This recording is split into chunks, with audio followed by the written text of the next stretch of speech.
dribble, now cuts in. He scores! Jimmy Staples takes him in! Auburn going after it. Here's a good snap. It is blocked! It's trouble to run! David Wagner is scored! Give the ball up and over, and in, I believe, touchdown! The kick, it is in the air. It has distance! Van Tiffin has won the ball game. Tillman on the end around, the 10, the 5, Tillman, he's in! Touchdown, Auburn! Jay Barker hits the knees. We're going home. Down the winds. The fans now come out as the Crimson Tide add to their wonderful season. Play action fake, rolling right to throw to Upchurch. Touchdown! Touchdown, Upchurch! Got it! Darvin Adams. Newton back to throw under some pressure, pulls up, has his man open. Caught! Lutson Kirkin on the way. No, return by Chris Davis. Davis goes left. Davis gets a block. Chris Davis. Touchdown. An answered prayer.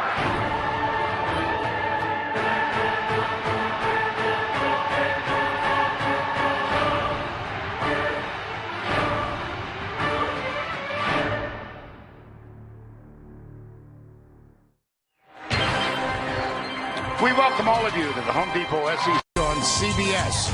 Today from Auburn, Alabama, the Crimson Tide against the Tigers. Prior to the game, Gus Malzahn, followed by the 2010 Heisman Trophy winner, undefeated with Carolina, Cam Newton. The enthusiasm palpable, almost raucous, as we have a sellout crowd yet again at Jordan-Hare. Take a look at the standings in the SEC West. This is pretty simple. If Alabama wins this afternoon, they are the West champions. They go to Atlanta. If Alabama falters and Mississippi, Ole Miss beats Mississippi State tonight, they will face Florida in Atlanta.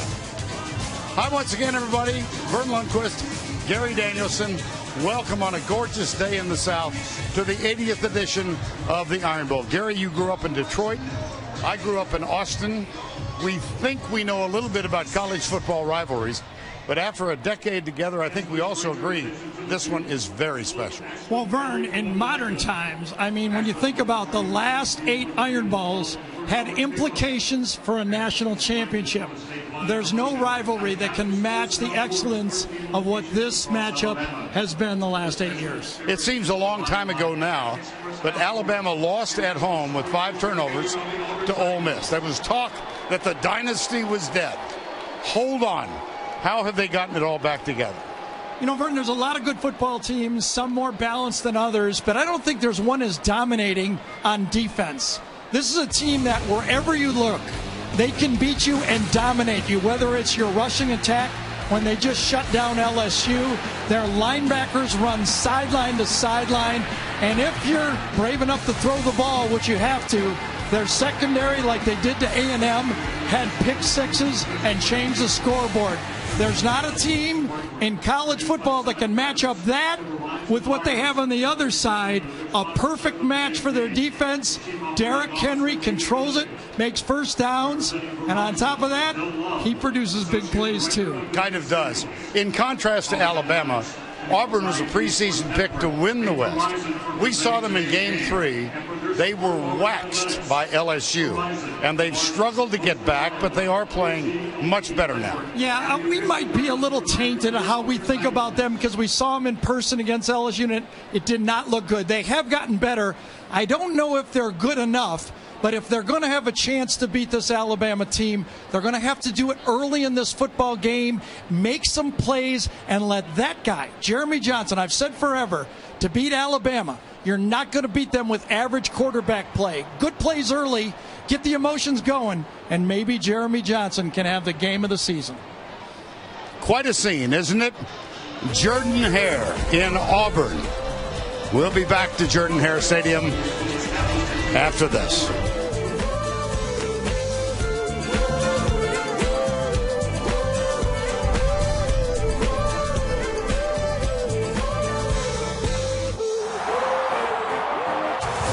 Home Depot SEC on CBS is sponsored by Napa. Geico. Jared, the Galleria of Jewelry. And by Verizon. Alabama for the annual Iron Bowl between Alabama and Auburn. It's another football Saturday in the SEC.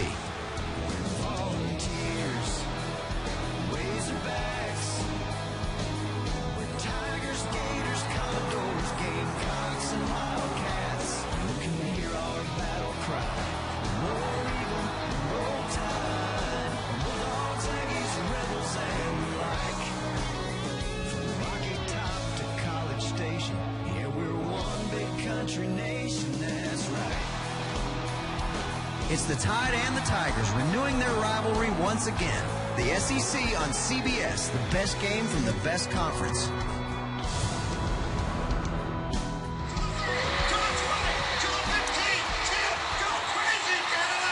Another of the great traditions in games played in Auburn, the launching of War Eagle, in this case, Nova.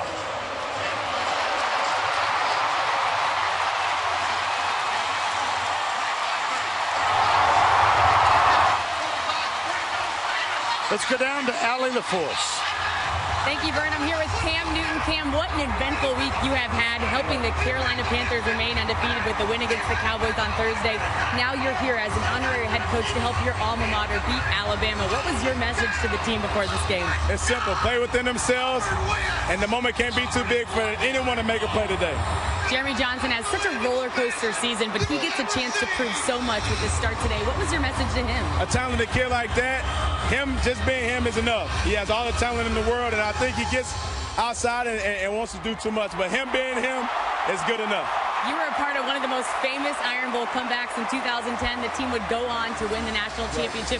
How can you describe what a win in this rivalry game means for these programs? It means a lot. It means a lot, especially for Auburn and this program. And don't be surprised. Don't be surprised. Cam, thank you, and good luck the rest of the season. Thank you so much. Vern. All right, Allie, thank you. We know not to doubt him, but it will take a Cam Newton performance, I believe. Well, he had one of the great seasons in college football history in 2010. Those of you shivering in the Midwest, I'm sorry. Yes. 73 degrees. Yes. It could not be more perfect. Alabama leads the series. Auburn 8-4 here. They had that 41-year stretch when there were no meetings. Depending on who you listen to, it had to do with the choice of officials or the amount of per diem. Yeah, per diem. Jonathan Ford takes a knee.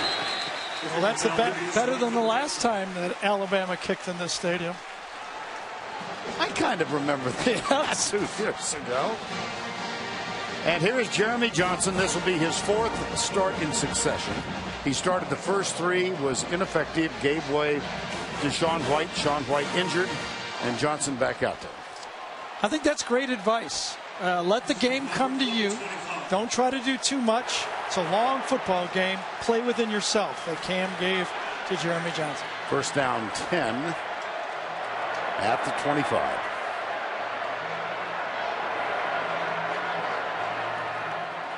Sweep. Jason Smith, number 4, caught from behind and dropped. Now let's take a look at the Chick-fil-A starting lineups. Sean Coleman, Kozan, Dancy is the 3rd center to be used this day for this team. And here's a quick huddle. Johnson, deep right side, man coverage. Cyrus Jones is back there in the pass, overthrown to Ricardo Lewis. Defensively for Alabama, this is as good a group up front as you will see. And Cyrus Jones, last part of the season particularly, is having a very good year. 3rd and 8. Yeah, that one was on Marlon Humphrey over there. They went to the right. They had success a year ago throwing that big deep balls against Alabama, but that one was just a little wide, and Humphrey had good coverage. Melvin Ray in motion.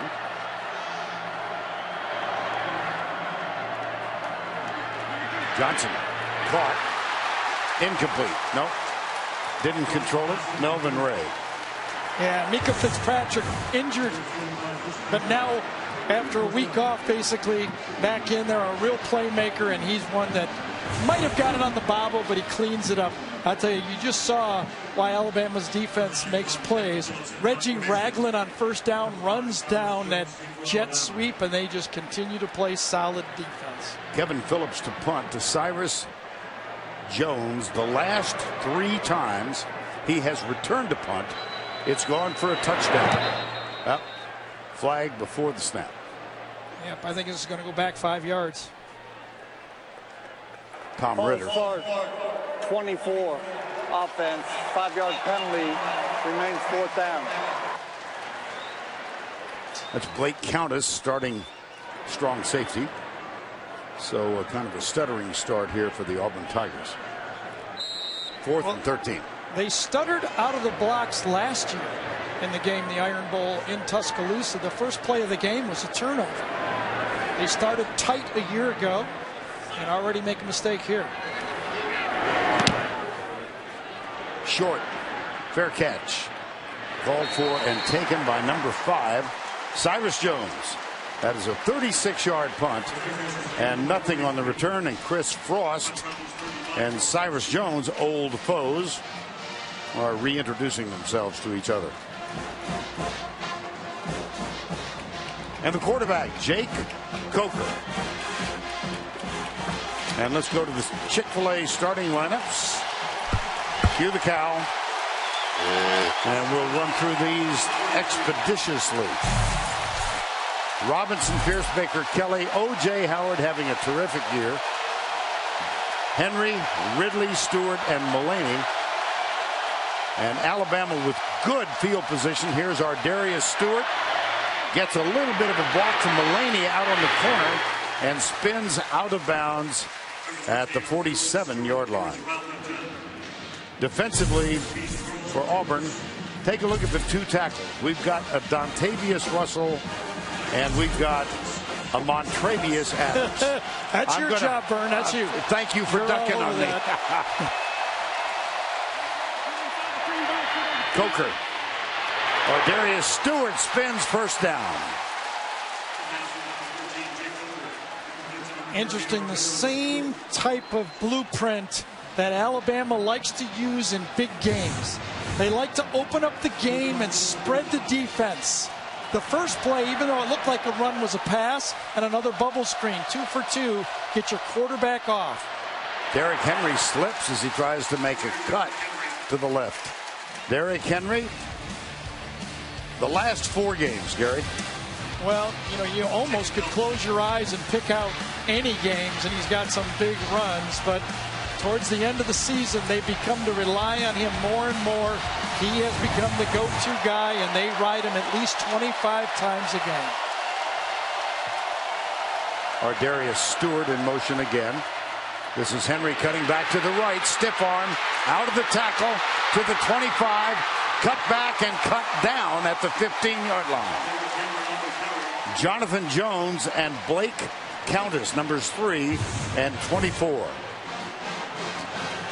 One missed tackle right there. Could have cleaned it up, but Stephen Roberts could not come up with the tackle. He's a tough guy to tackle in space. Long arms and legs. Here's Henry going left and bangs his way inside the 10. Take another look at this 29-yard run here. There are a lot of advantages as a running back to being short or stockier, but there's one advantage to being a tall running back. Those long arms can keep that defender away from you, and he sure did it on that one. 2nd down, 4. Ridley, wide left, 3 receivers to the right side. Quickly out to our Darius Stewart, and he is stopped by Jonathan Jones. Now let's take a look at the Alabama Verizon Red Zone stops. Stats, not stops. 48 trips, 28 touchdowns, just below the national average. 3rd down, 5. Well, the call now is Will Muschamp, defensive coordinator. Is he going to come after Jake Coker, or will they sit back? Tight formation. That is Mullaney in motion. Toss. Henry. Mullaney does not get the block, and the tackle is made short of the first down. Blake Countess. Will Muschamp dials it up right. He stays back. His whole defense, as you look over there, I think it was Carlton Davis. I think probably their best corner, true freshman, that goes down on this play. Hope it's not too bad for Auburn. He's an important player for them. But that was a good call from Will Muschamp. Had his guys ready to pursue the toss, and they make the stop. There's one more look at it.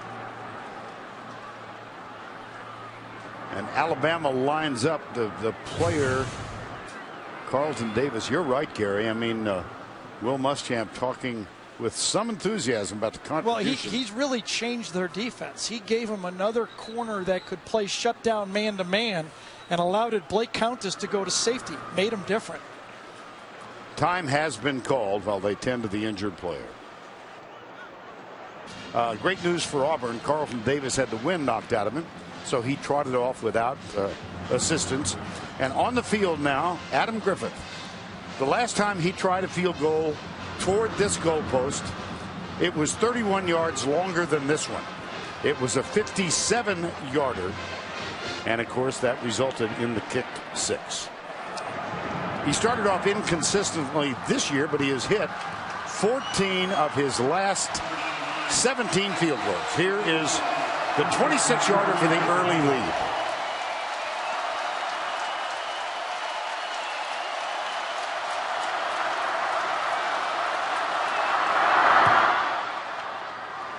Right down the middle. And another exchange of emotions. A little chippy early. This was a big stop for Auburn. Remember a year ago in the Iron Bowl, Auburn was inside the 10-yard line 4 times and only got field goals. It hurt them later. Miami at the Jets lead late game. Pittsburgh at Seattle. Jim, Phil, Tracy hopped on a plane yesterday, and they are out west now.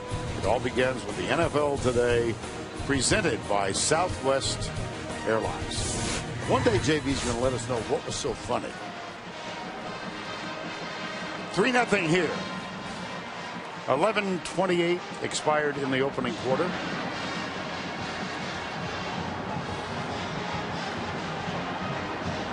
Jonathan Ford and Blake Countess are back to receive the kickoff of Adam Griffith.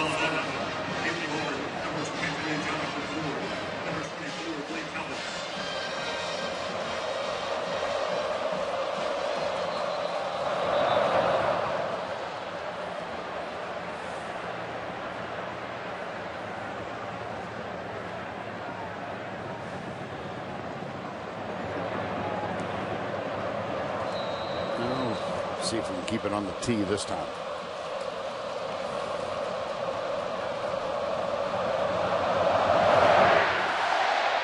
Nice. Touchback again. Well, Auburn's going to get it for the second time in the ball game. They have really struggled offensively. Well, when Auburn was picked to win the West, most of the people deciding that they were the favorites was because of recruiting quarterback Jeremy Johnson. They thought he would be a seamless guy and run this offense. Duke Williams was supposed to be the big play receiver. That never happened.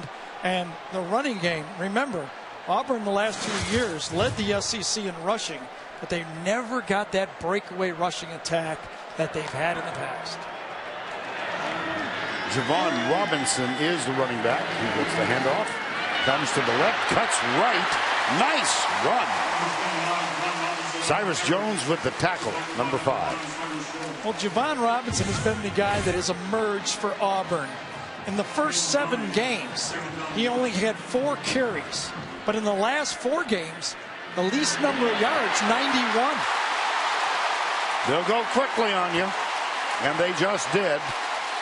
And that's a first down as Javon Robinson bursts into the secondary. Did they know I was talking when they went that fast? I mean, Aren't they supposed to be polite about that? No, not here. That's first down 10. Well, they were emphasizing the need from this offense for explosive plays. Anything in excess of 20 yards. Johnson back, flips it left side, man wide open. This is Peyton Barber. Somebody blew an assignment. I think he was all by himself. Yeah, just swing it back out of the backfield. And that time, Reuben Foster, I would have assumed, would have to take that first back, and he did not. 28-yard gain, first down at the 25. Peyton Barber, number 25. Dalvin Tomlinson, number 54. Kirby Smart will rotate 8 defensive linemen in and out of the game. Yeah, I don't think the hurry-up no huddle that Alabama will have any excuse about being worn down. They've got plenty of players to play in this game. If they get a little fatigued, they should just switch up because they got a bunch of them. Marcus Davis. Here's Ricardo Lewis, the wide receiver, and he's got another first down.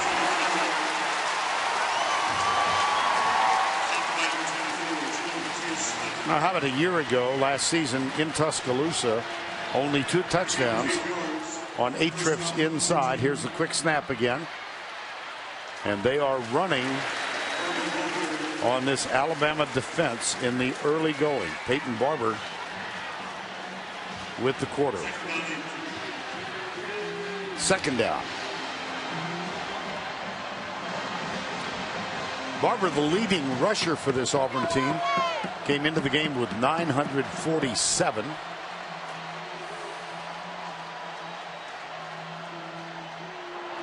Gus Malzahn did not like the look. He ran down there and took a timeout.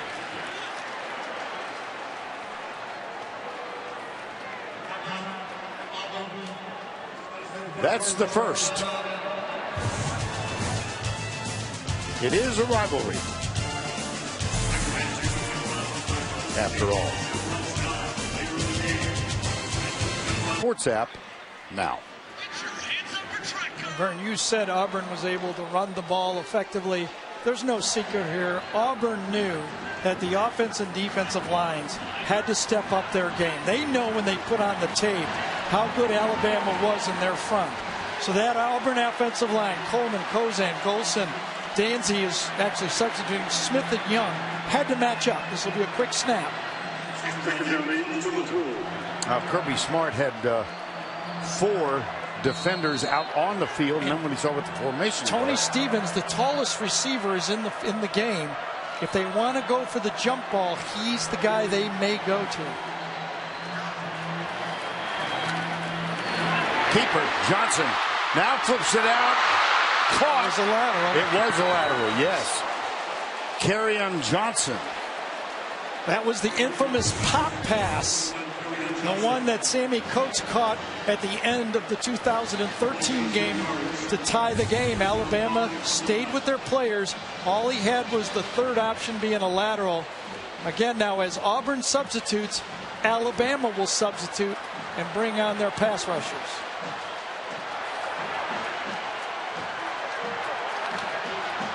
Third and 5. Ricardo Lewis near side. They bump and run with him. Handoff up the middle. He's not going to get the first down. And we will have the attempted tying field goal, I would assume, coming up. There's Kirby Smart, defensive coordinator with Nick Saban. And Daniel Carlson is coming on. Now this, as Gus Malzahn so famously said in the offseason, that was bulletin board material for Alabama. We could have put 60 on them a year ago, but we got stopped 4 times in the red zone. On the 3-7-7-3, here they are getting stopped on the 7 again. Daniel Carlson from 24.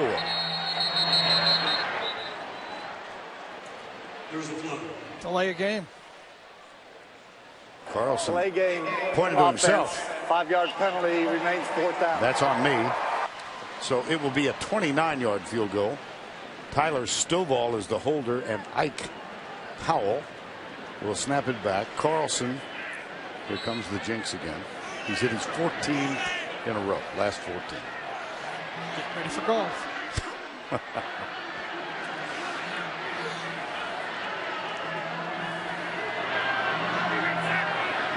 Oh my goodness. B.J. Petway was one of those who certainly crossed the neutral zone.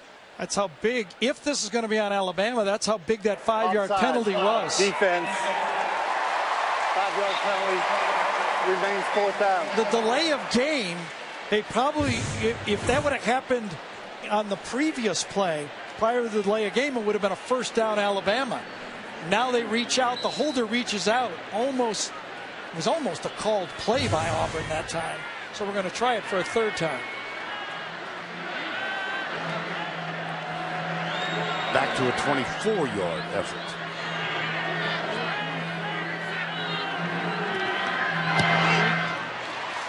$15 in a row. Daniel Carlson. And we're tied 3-3. Almost the halfway point of quarter number 1. Senior day at Auburn. Chris Frost, number 17. Ricardo Lewis. Casanova McKenzie. Be right back. And he tells his story for the first time on 60 Minutes. Plus the Daredevils, who are taking on one of the most dangerous mountains in the world tomorrow. Only CBS. Oh, there are some references to the Kick 6 game. And, Vern, I saw you go back for seconds Thursday night. I'm not saying anything, but I saw you go back. I thought I got away with that. Really? We had a great night, didn't we, with the crew? That's one of the pleasures. We celebrate on the road with our family, and that's all 70 of us for the SEC on CBS. And had a great Thanksgiving meal Thursday night in the hotel and got to share stories and warmth and friendship. Boom.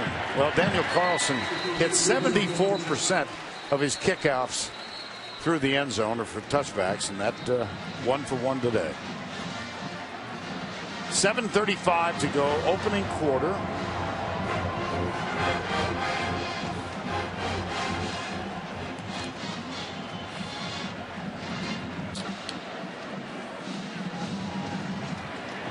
$55-44 a year ago. That was in Tuscaloosa. Here comes Jacob Coker. 3 wide right, 2 to the left. Obviously an empty backfield. Auburn brings 4. 3 down. Coker backs off.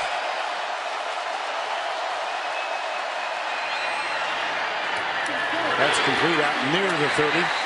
Damian Harris, and a reminder that Kenyon Drake fractured an arm. He might be back.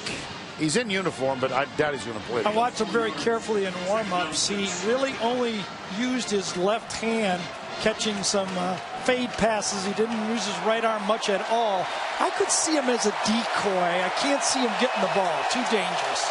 Derrick Henry back in now on 2nd down and 6. Stewart in motion. Henry.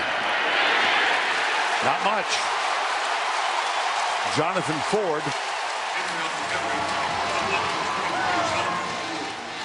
Well, Vern, when we spoke with Will Muschamp, the architect of this year's defense, he said, listen, I challenged my front 7. I said, you got to win.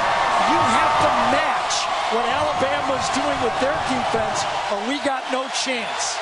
He challenged his front guys. Make some plays. Ryan Kelly will snap it on 3rd and 5. Coker. That's complete, and forward progress will give Richard Mullaney the 1st down. He's real late flag. Yeah, real late. Real late flag. Again, Tom Ritter is the referee. Was after the catch, but maybe he couldn't get it out of the pocket, so let's see. Pass interference, number 13. Yep. Ardarius Stewart. Replay third down. Well, Stewart did not catch the ball on this play. This is very odd. Well, I got to say, I don't know about that one. I mean, he had his hands up, wasn't involved in the play. I didn't quite see it.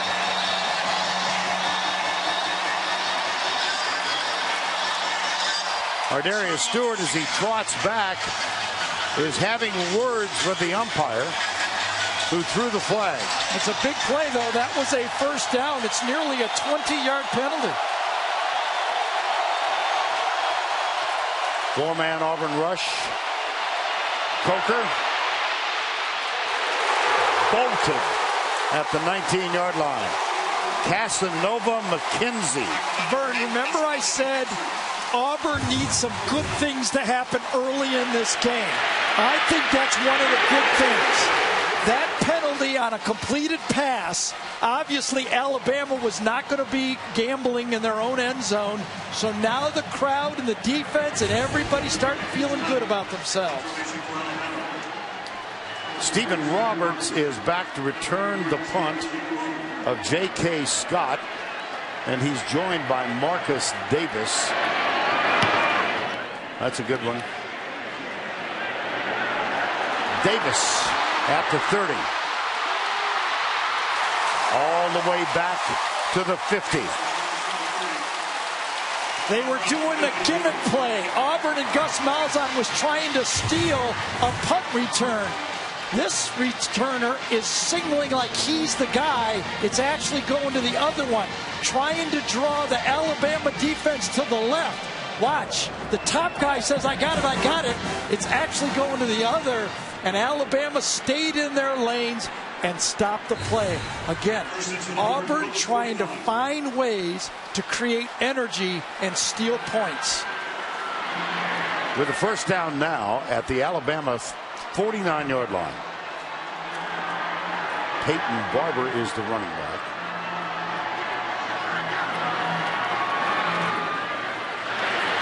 On the sweep, Jason Smith, second carry of the ball game. Marlon Humphrey, redshirt freshman, number 26 with the tackle. There were four big players, contributors to Auburn's explosive plays a year ago. They had 8 of them for 321 yards. Listen to this. In the other 82 plays, they only gained 309. But all 8 of those plays were accomplished by players not currently with Auburn at this game. Here's the sweep. Cuts inside to the 40. It'll be third down and 1. Peyton Barber again. Auburn continues running their offense. A lot of jet sweeps, a lot of motions. And after the big gain, hurry up.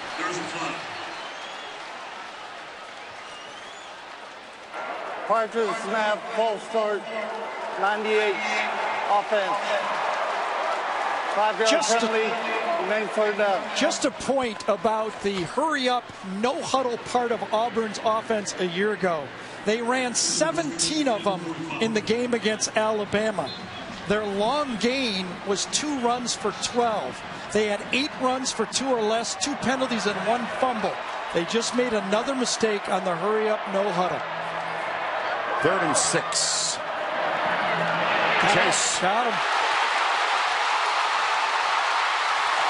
Javon Robinson, first down. Both offenses are managing their quarterbacks at this point in the game. A lot of short throws and screens, and both have been catching the defenses off balance, more so for Auburn. Right side this time, it's Javon Robinson. Robinson on the carry. Just to go over those names that made the plays a year ago, it was Nick Marshall, of course. Right. Gone. Sammy Coates. Gone. Quan Bray. And Gone. DeQuell Williams, who could be here, but was suspended from the team. Yep.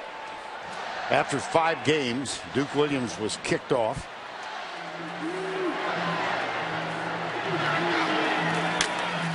Reverse. Ricardo Lewis Caught for a loss. Eddie Jackson.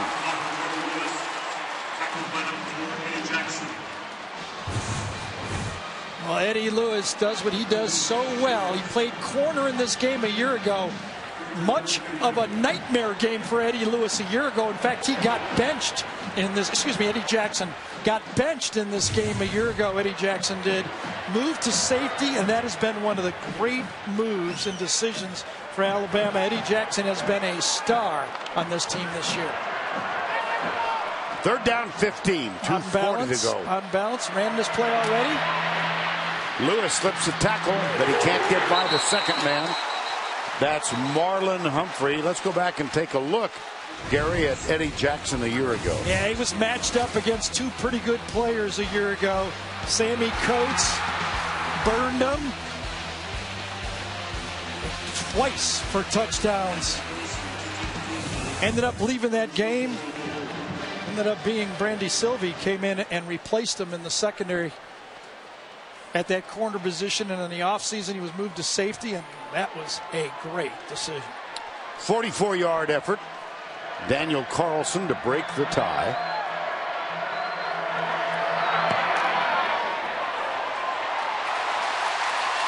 Perfect. 16 successful field goals in a row. An Auburn record.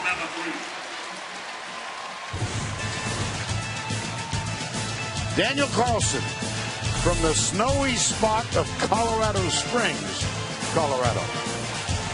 There's head coach Gus Malzahn. Ooh, is that field goal going to make it? Ah, yeah.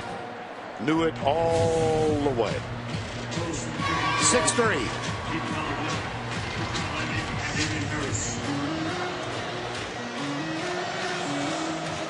Damian Harris is back with Richard Mullaney. And again, Daniel Carlson, 74% of his kickoffs result in touchbacks. Not this one. Oh, my goodness. Right into the sun, and he lost the ball. Yeah, he sure did. It was tipped, but it could stay in the end zone. There's no need to come out.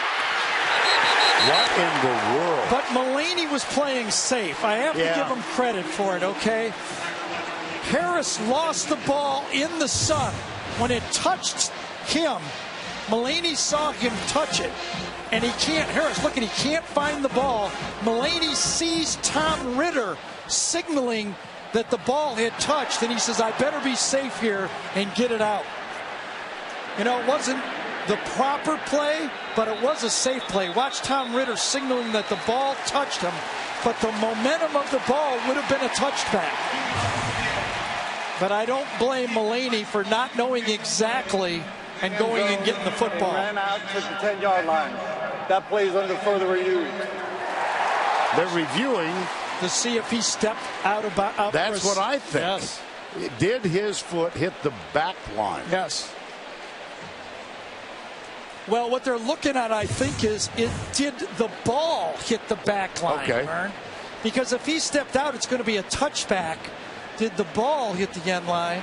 And if he touched it, no. Did the ball before it came back in hit the line?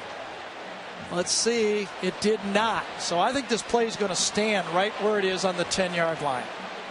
If the ball would have hit the line, or if Mullaney would have stepped on the line, the ball would have come out all the way to the 20-yard line. Our replay official today, and we'll get the word from Tom Ritter in a moment, is John Bible, grandson of one of the great coaches in the history of this game, D.X.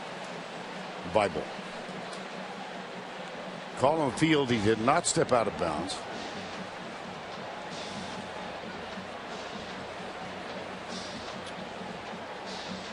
Well,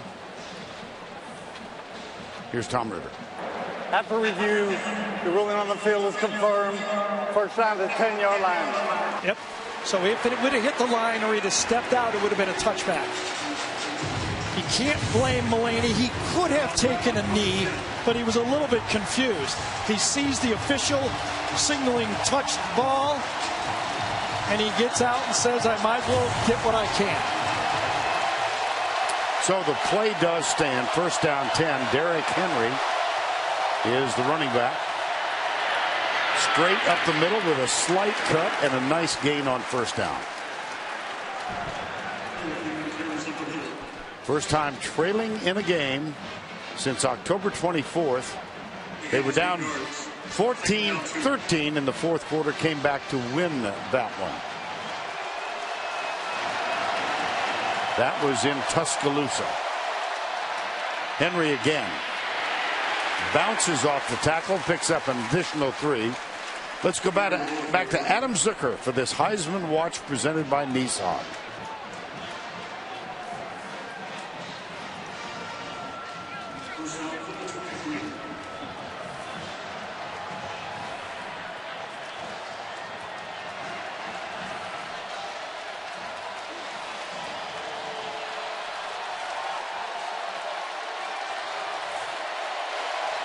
All right, Adam. First down 10, 5 wides, 3 to the right. Quick flip, dropped it. Or Darius Stewart. That's close to being a lateral as well. This will be judged whether it's an incomplete pass or a forward pass. They're going to call it an incomplete forward pass. Second down 10. Coker 4 of 5 for 16 yards. I thought that was a lateral, and I'm surprised they're not reviewing this.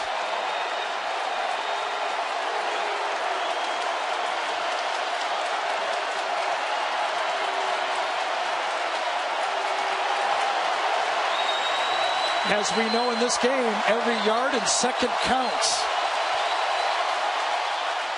Let's try the other side. It's our Darius Stewart who catches this one and comes up just short of the first down. The tackle made by Trey Williams, number 30.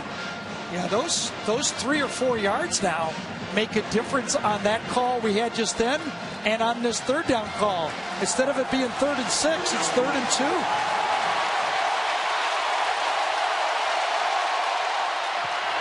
Play action.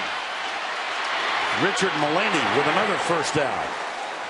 Mullaney, who played 4 years at Oregon State, exercised the option of a graduate student to come here. And he's been an important contributor in that slot receiver position. That is the end of the first quarter. Auburn leads it 6-3. We'll return to Auburn after this message and a word from your local station.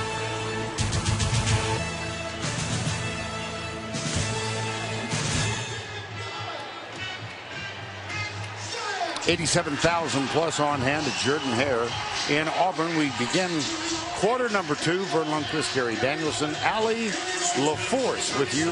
The 80th Iron Bowl meeting between these two. First down 10. Alabama trailing by 3. Haven't had a deep ball yet. Been all throws almost behind the line of scrimmage for Alabama. They fake it to Ridley, give it to Henry. And he is up the middle for positive yards. He's in excess of 50 yards through the first quarter now. You said at the outset that Auburn needed to make some things happen, and they have. And they did it the hard way. They've run for almost 50 yards in the first quarter. You know, they'll take 200 yards rushing, believe me. Well, here's the run by Henry. And another first down. He has not been contained. He's got one yard of one run. This is a little odd, Vern, for Alabama. They're not a long drive team. Since the Ole Miss game, they've only had one 10-yard drive for a score, and that was in the LSU game. They're a big play team now. Up the middle, they'll ride Henry's effort again. Gary, is that a change due to the presence of Lane Kiffin? I think so. They're a little bit different team. They're not a smash mouth team. Will Muschamp didn't think so. I don't think Lane Kiffin thinks so. And of their 16 touchdowns since Ole Miss, 7 of them have been more than 30 yards. 5 of them more than 50 yards. They've been a big play offensive team. Play action. Second down 2. Is it intercepted or dropped? Nope. Incomplete. That was Carlton Davis, the freshman. Just to go with that theme, as you see the ball is thrown behind Mulaney on this play, almost tipped to Davis. Had it not been tipped by Mulaney, Davis might have had it. But Auburn, who is known as a hurry-up team, is averaging 70 plays per game. Alabama, 72. Back in the heyday of Alabama offense, they used to average about 64. It's one more series a game.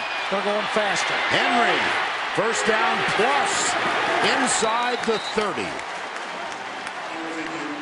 Carlton Davis with the tackle. This is the one thing that Auburn did not want Alabama to be able to do. They looked at the stats and said they give up a lot of tackles for losses. Alabama's 112th in the country in tackles for losses. They watched that Tennessee game when they had 10 of them. They thought that was their best path. Make some negative plays. So far, they have not been able to do that. Henry gets a rest. Damian Harris is the running back. They give it to him. He starts left, cuts back right, and Trey Williams is there to greet him, number 30.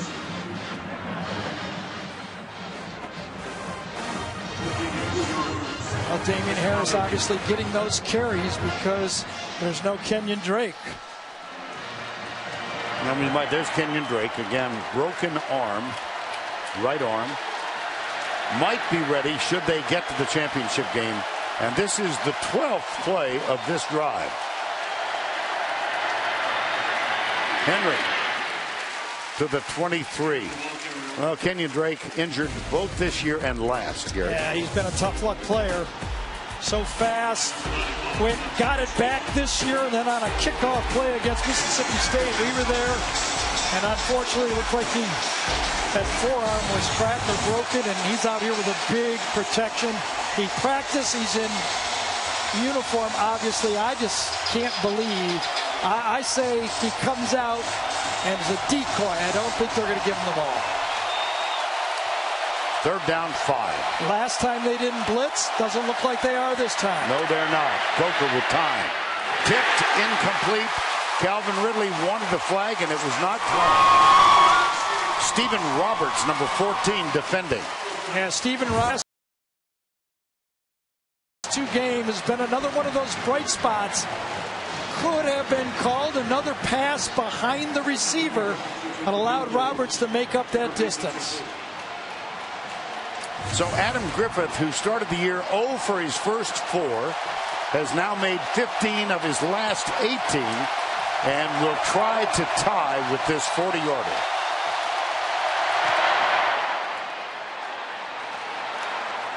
We are notched at 6 apiece.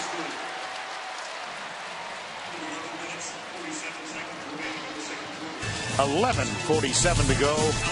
80th Iron Bowl.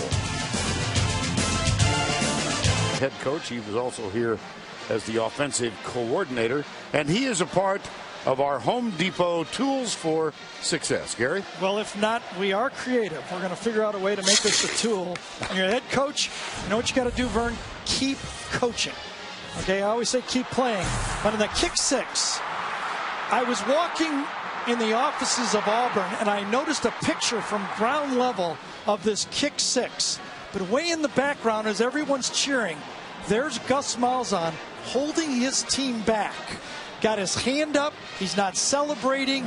He is telling everybody, stay off the field. Let's not get a penalty. These guys coach until it's over. You know, it's tough. I think he wasn't even looking at Chris Davis. He wasn't for a while. I watched it before. He cheered, and then right away he went back to coaching. Great job by Gus Malzahn. Here's the kickoff. Kerryon Johnson will take a knee. Well, this is just a magnificent day in the South. 73 degrees as we kicked off. Watched the last quarter of Baylor TCU last night. And congratulations, by the way, to Gary Patterson, Trevon Boykin, as TCU won in double overtimes, but it just looked raw and nasty. It's as bad as I've seen. Yeah, it's a little different here.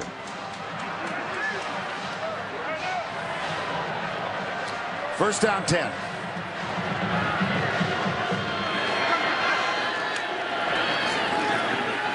Out of the backfield, carry on Johnson. Whoa. Reuben Foster, the ex-Auburn commit, right, switched to Alabama at the last second.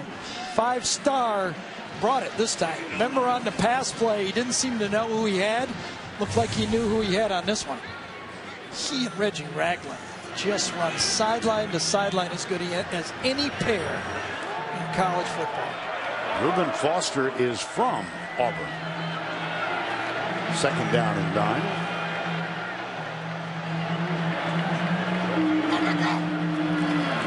Johnson. Well, at Auburn High School, his senior year, this is Auburn High School, not too far from Jordan-Hare Tigers. And this is Reuben Foster's tattoo. Down 9. Go Tigers. Number 10. 3rd and 9. This is the one that I believe that Auburn will be very careful with their quarterback. Tight game. They don't need to make a huge mistake. No turnovers either team thus far. Johnson back. Across the middle. Caught but short of the first down. Melvin Ray, number 82. Well, let's see where they spot it. Yeah, it's going to be a yard short. This will be a punt. They're not going to decide on this. I can't imagine they would. Nope. So they're going to bring Kevin Phillips on. Spent last year at Mississippi Gulf Coast Community College. So in his first year here. Alabama is staying in defense safe. They've got their whole defensive unit out except for the return man. Cyrus Jones back. 3 returns for touchdowns this year, including 2 in the last game.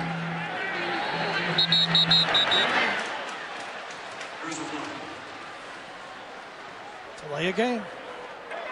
Delay game, number 91, offense, 5-yard penalty, remains 4th down. The clock will start on the snap.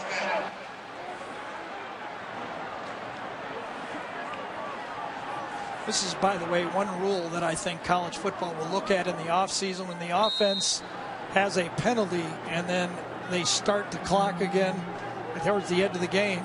In this case, they're not doing it because it was dead, but that's one they will look at as teams try to kill the clock. Jones still upright, stiff arm. Taken down by Trey Williams. That's a 38-yard punt and a modest 4 yards on the return. 9:19 to go, first half. CBS Sports coverage of the Home Depot SEC will continue after this message and a word from your local station. 9:19 to go, first half, 6-6. The ball game here. Let's take a look at the SEC West standings presented by Dr. Pepper. Alabama, 1 game edge over Ole Miss. Arkansas's winners yesterday. Now, how can the West be won? Pretty simple. If Alabama wins this game, they take on Florida in the SEC championship game. Or if they lose and Ole Miss loses tonight, Ole Miss can get there by defeating Mississippi State in the Egg Bowl, coupled with an Auburn victory this afternoon. Yeah, that last scenario, them getting there on a loss and a loss, yeah, not going to be very exciting for the Alabama fans. They're thinking national championship, and they got to win both games. If I'm Will Muschamp, I am reminding my safeties. Lane Kiffin has been awful patient. When is he going to go for the big play? Here's Ridley across the backfield. Maybe here. Nope. He looked deep, but he settles for the receiver out in the flat. That is Calvin Ridley.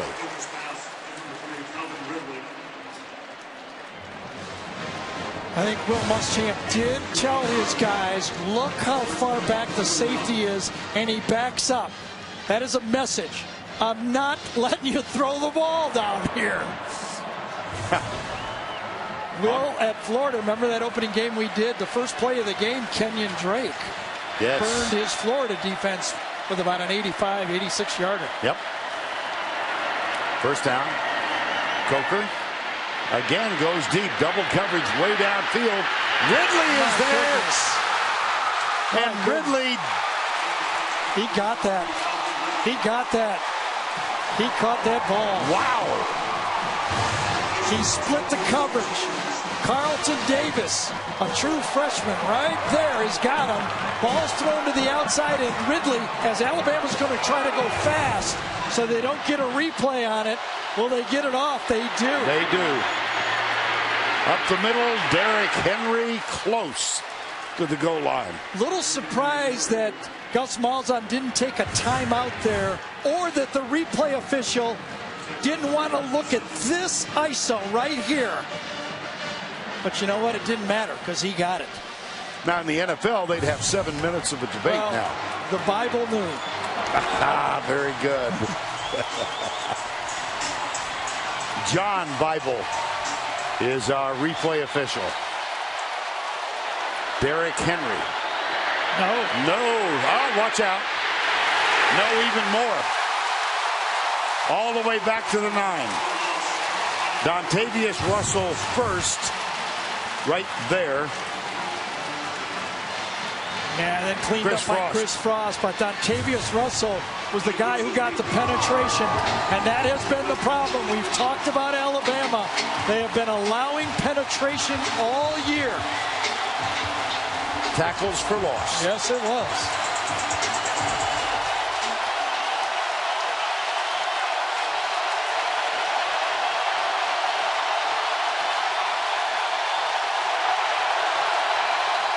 Coker, 2-1, timeout. Ryan Kelly was not in the same chapter. Well, I thought Coker had exactly what he wanted there. I'm surprised he didn't snap the ball. Time taken.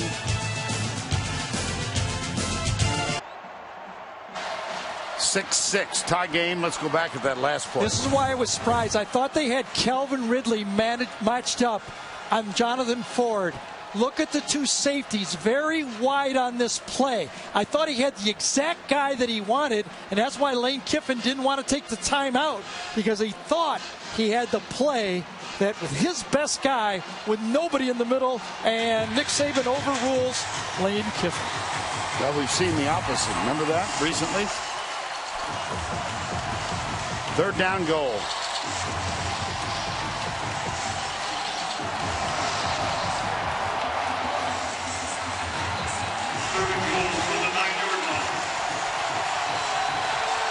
Look at Jacob Coker. Raised in Mobile, went to Florida State University, transferred in 2 years ago. He says he comes from a split family. The maternal side, all Auburn folks. Here comes the blitz. Coker back on third down. Drills it short. Intended for Mullaney. Boy, what a stop by Auburn. This thing's almost having the complete opposite look from a year ago. Auburn moving the ball up and down the field against Alabama. Couldn't make touchdowns. Alabama now, Will Muschamp has to be thrilled. Getting a stop on, what was that, second and goal from the 1? 26-yarder for Adam Griffith.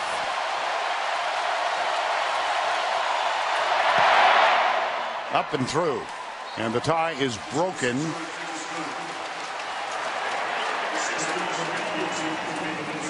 There's Coach Boom.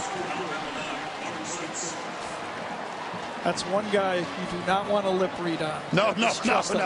But I think we agree it's as much fun to sit and chat with him for a half an hour or whatever he'll give you. What a character. Hide your kids' eyes.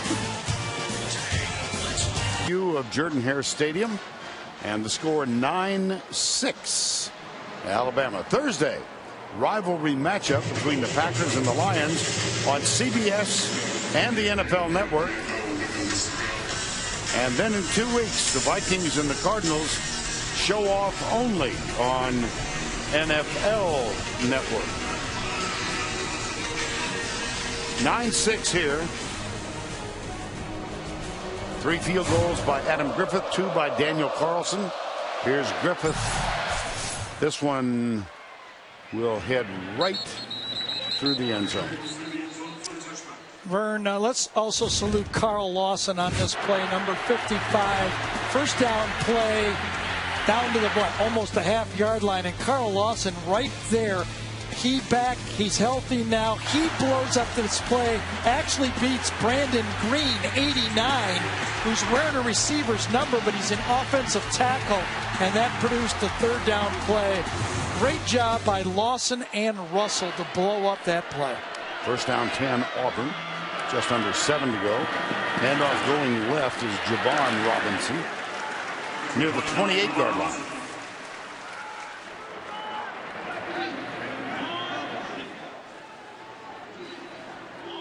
Now let's check in with Allie LaForce. Thank you, Vern. It was an interesting exchange on the bench between Jeremy Johnson and Javon Robinson. They got in a very heated discussion. They were disagreeing on quite a few things, to the point where Rhett Lashley, their offensive coordinator, had to get involved and break them up. But as they saw their defense get that last stop, they resolved their issues and were pumped up to get back out there on offense.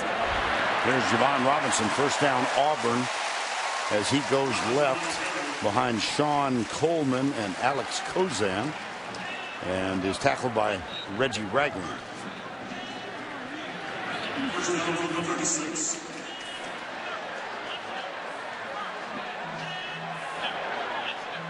Sean Coleman, number 72. Chatted with him yesterday. What are your measurables, Gary said? 6'7", 313. Yes. Large human being. He barely fit through the door. That's true. Johnson keeps it out across the 40 to the 42-yard line. You know, that is a big play for Auburn. They don't have to be touchdowns. Jeremy Johnson is not Nick Marshall. He's not Cam Newton. But Auburn needs that play. That's how you run the ball between the tackles.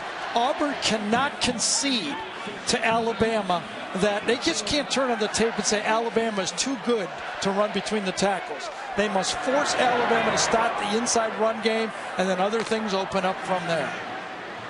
Second down and 4. Robinson again. Denzel Duvall, number 30, was the first one there. How about quarterback rushing comparisons? Over the years, Cam Newton had a season for the ages in 2010.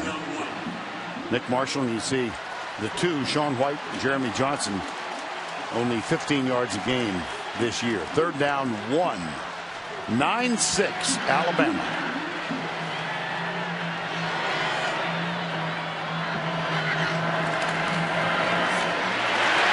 Move the chain. Robinson. Well, I can tell you the Auburn offensive line has answered the challenge in this football game. They turned on that tape. They watched Alabama dominate that LSU offensive line. The challenge was, as they turned it on, like, guys, if this happens to us, we lose. And they have stepped up. Well, you've got Robinson with 45 yards so far, Barber with 13. And total rushing yards, 76. Go back to the rushing play again. It's Javon Robinson. You know, when I watch this Auburn team, I've always compared their offense a little bit to the triple option attack that Gus Malzahn has brought. That's Rhett Lashley, the offensive coordinator. He's calling plays now. Gus is helping him, making suggestions. But I always felt in the triple option, you have to establish the fullback. Well, in this offense, you have to establish the ball between the tackles or nothing else works outside. Rock Thomas, number 9, is in the backfield now. Play action. Johnson back. Goes deep, wide open, and he missed it.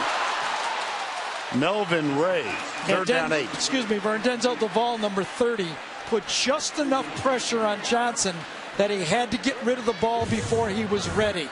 Crossing route. Duvall comes in, and you can feel it. He just feels it and does not make an accurate throw. Had a wide open player coming on the cross in Melvin Ray, but he could not get it there. Third down 8. Tim Washington, 56, is in the game now. 56 on the inside, right side of the Auburn offensive line. Best pass rusher for Alabama. Here he comes, Tim Williams. Johnson makes a miss. Hit from behind, short of the first down at the 41-yard line. That was Rashawn Evans.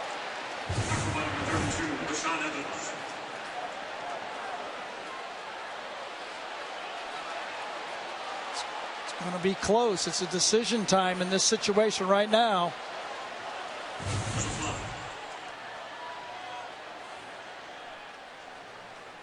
Was there a flag on the field? I didn't see one. Is there maybe hidden by the... They're talking to Gus Malzahn. Yeah. Which means they would probably get the play over if he takes it back and take a 5-yard penalty. Or is he going fourth down? He declined the penalty. Declined it. That has to mean he's going to go for it. Offside, number 56. Yes. Defense, the penalty is declined. Fourth down. Interesting. So instead of taking third down over again and make it 3rd and 5, Gus says, I'm going to go for it 4th and short.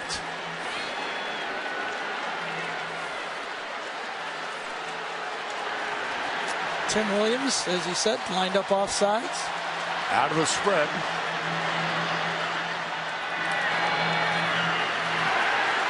Got it. Javon Robinson.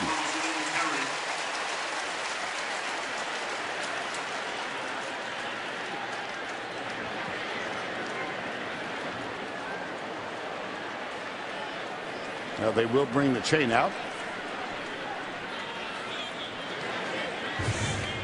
Sure looked, eyeballing it, that he had enough, but they will. Here's the third down play with at the end of the line of scrimmage, Timmy Williams lining up in the neutral zone. And on the fourth down play, just falls forward. We think enough. Vern thinks enough. Oh, you're unsure? No, since there's a yellow line, if the yellow line's right, I'm saying it's a first down as well. Right again. Who are you going to believe, me or your lion eyes? You are right again. Well, this is the end of the half. There were some decisions made a year ago.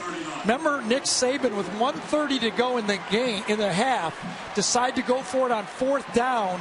An opportunity to kick a field goal on about the 4 or 5 yard line, ended up scoring, picking up the fourth down. Can Gus Malzahn turn this fourth down decision into points here? Peyton Barber is the running back. He dances through into the secondary. Nice run on first down. 9-6 with 2:51 to go. Both teams with 2 timeouts remaining. Second down 6. How about this drive? No one has been able to do this to this Alabama defense all year. Drive the ball right down their throat. There was success. Tennessee probably had as most success of anybody, but they had a lot of big plays. The quarterback, Joshua Dobbs. It's a little different style here. They're ramming it down Alabama's front. And here is the 11th play of the drive. Robinson to the 31. It's going to be third down.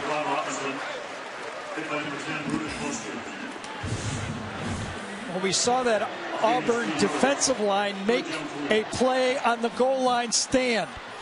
Now their offensive line has answered what is 11th play of this drive. You do not see that very often against Alabama.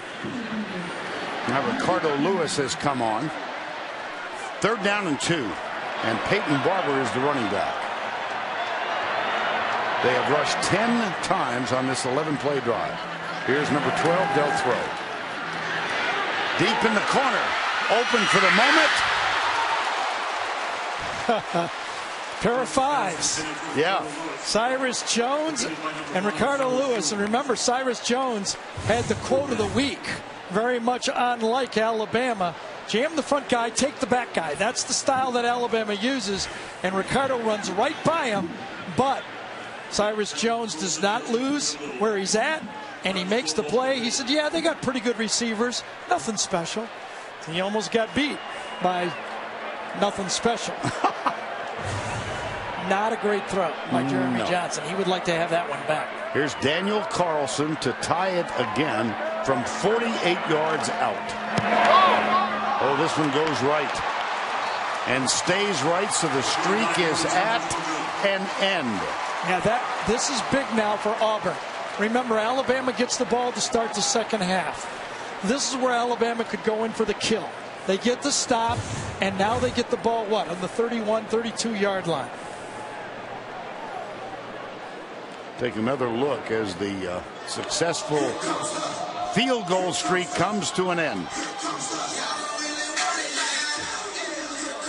And the ball is in between the 31 and 32.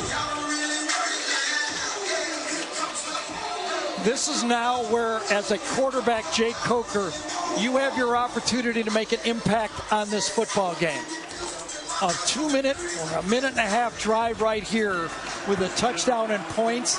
Then you get the ball back. Could be a big turn in this game. O.J. Howard goes to the right, number 88. Snap back, Coker. Got a man open. Oh, what a catch. Ardarius Stewart. Remember the comeback against Tennessee? He began that winning drive with a catch just like that. Yeah, Coker's been a bit shaky. And that ball was not on target, but Ardarius Stewart saved him. Derrick Henry. So here you go. Yep. That's why the field goal miss was a huge play. Alabama can smell it. They have so much big game experience that they know the opportunity to put a team away. Henry again. He's so big. 6'3", 240. That's a modest gain. Justin Garrett, number 26. Well, coming up when we reach halftime, we'll go back to New York on Rivalry Weekend for the Geico Halftime Report. 45 seconds away, and here's an injured player. It's Chris Frost. Opportunity for Alabama not to use one of their timeouts, but they must realize that once Chris Frost gets off the field, Tom Ritter will wind the clock, so Alabama has to be ready to go. But they do have an opportunity to huddle without using a timeout. 40 seconds. Alabama chooses not to take a 10-second runoff. Clock will start on my signal. Take a look at the top left. Kind of gets bowled over on the play and landed on.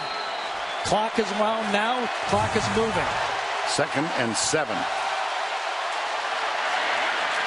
Coker has Stewart open. And Stewart has... Did he drop it? He did!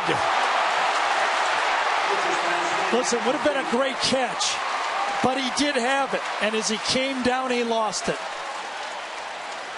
But that was Jake Coker's best throw. He knew he had him on the corner, one-on-one. Coverage a bit behind on the play by Jonathan Jones. He has it and can't hold it. Something good just happened to Auburn again.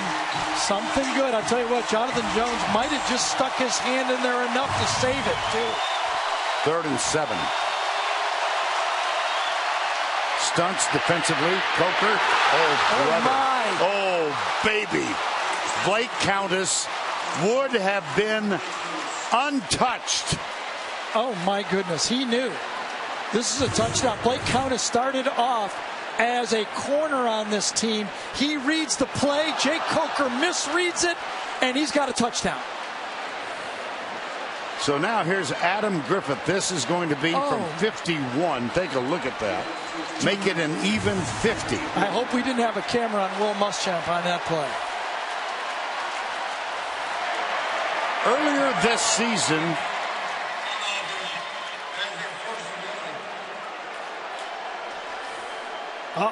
Auburn has a player back to return. Here's Adam Griffith, Nick Saban. This is from 50. He's hit from 55 this year. Jonathan Ford is back. Chris Davis is watching. Oh, plenty of leg. Beautiful. Did it stay inside? It did. Woo! Well, it could have been more, but it was successful. A successful drive. Jake Coker almost saw his life flash between his eyes. And then Griffith saves the drive with 3 points.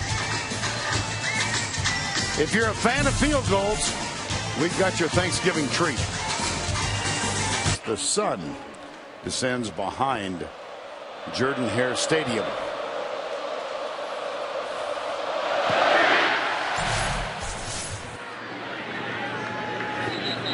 Another touchback. Well, Vern, you said it's been a nibble fest, right? They've been nibbling, okay, the field goals. But there were 2 opportunities. Touchdown. Ardarius Stewart in his hands? No. Very next play, Auburn, Lake Countess, touchdown in his hands. He baits the throw. He does everything perfect. No. So they're supposed to go to, they get the kids' table. They have to go nibble. Table for 6. Looks like they might go Wildcat here. Kerryon Johnson, number 21. Yep. Bring it back. Prior to the snap, false start, 27. Offense, 5-yard penalty, remains first down. Vern, I noticed Lane Kiffin limping out here, and I got the story on what happened. Okay? Lane was home for Thanksgiving dinner, and daughter Presley, to the music of Sweet Home Alabama, jumped off the chair. That's why Lane's sitting down. Jumped on his toe and broke his toe. Said he's been limping, and he told me he had to get shot up to do the game. You know, yet again, the depth of your reporting is he has not staggering. been bouncing around. Presley, 9 years old, hurt the dad. There's the run to the right. That is amazing. Kerryon Johnson. 17 seconds remaining. Got to admit, I'm a little surprised that Auburn's even trying to do anything here. Alabama still has 2 timeouts. 17. Maybe they use their 2 timeouts and force a kick. We've seen strange things happen in college football on kicks this year. Johnson. Sweep.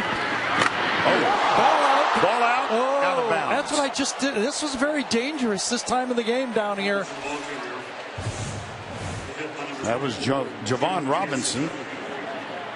And there is the tackle made by Geno Matias Smith. Boy, and he just laid helmet right on the football, and as I thought, that could have been a disaster. Ouch. Ooh. 10 seconds to go. Yeah.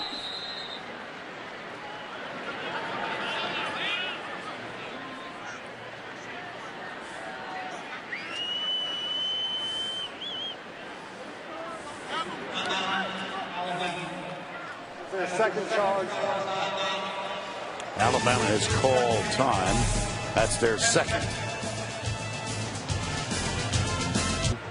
10 seconds on the clock. Let's take a look at this clock. The play clock, lower right. Yeah, lower left. The game clock at 14, Vern. That's the one that Alabama is confused about. Right. They thought the ball went out of bounds. When the clock wasn't stopped, Alabama had to take a timeout, or it would have just ran out. So now with one more, they have an opportunity to try to go for a block punt if they so deem they want to. I think Alabama thought the ball went out of bounds, but I think because it went forward, it went back on the field and they wound the clock. Who knows? That one confuses me, I gotta say. Yeah, but you got Lane Kiffin's broken toe into the game. Broken toe. You know. Yeah, so that's, we're being told that because the fumble was going forward, then the ball goes back to the spot of the hit and the clock gets wound, and that's why Alabama smartly took a timeout. When they saw the clock wound, they stopped it. Cameron Peplin, the 36 in motion. And up the middle, this is Peyton Barber. And everybody might say, oh, come on, what can happen in 5 seconds? A punt return. Well, in 1 second, a lot happened the last time we were here.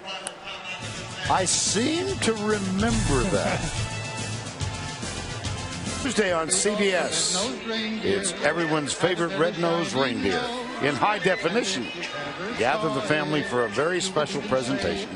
Rudolph the Red-Nosed Reindeer, Tuesday at 8, 7 Central, only CBS.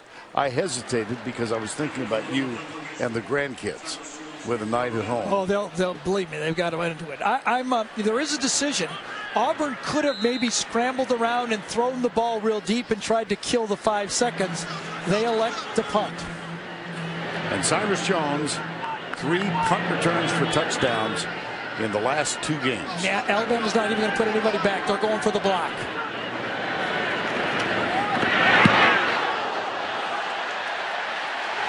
Contact and a flag.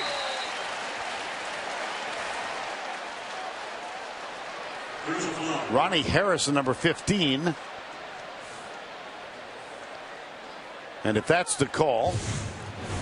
There's 2 of them. There's running into the kicker and roughing the kicker. Let's see what they call. If it's running into the kicker, the half will be over. Might be over anyway. Gus could elect to just say no play, take it and take a knee.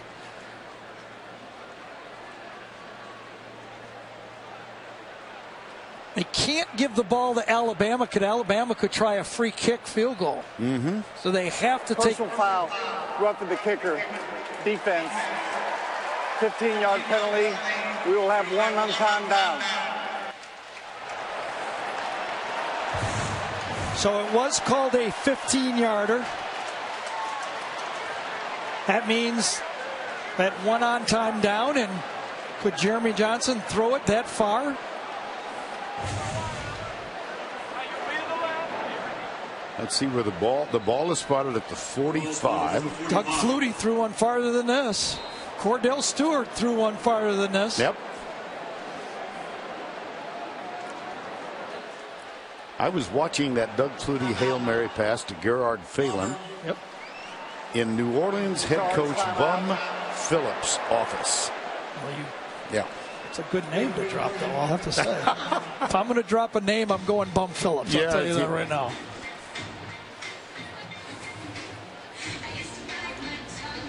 Auburn uses a timeout. It's the game that stands alone, and we can't wait to get there. Army, Navy. Our group will move into Philadelphia to televise one of the great college football experiences any of us have ever had. December 12th, 3 o'clock Eastern time. Navy got knocked silly. Presented by USAA, by the way. Well, Houston, pretty good football team. They pulled close a couple times. Keenan Reynolds had a pretty good football game himself, and we're going to get our last chance to see Keenan play football. What a joy. Yeah, it really is. Our group was in Dublin when he was in his first year at Navy, and we saw him take his first snap as a quarterback. Well, there's no doubt Jeremy can throw it this far. There's also the possibility of an interference call and march it up 15 more yards. So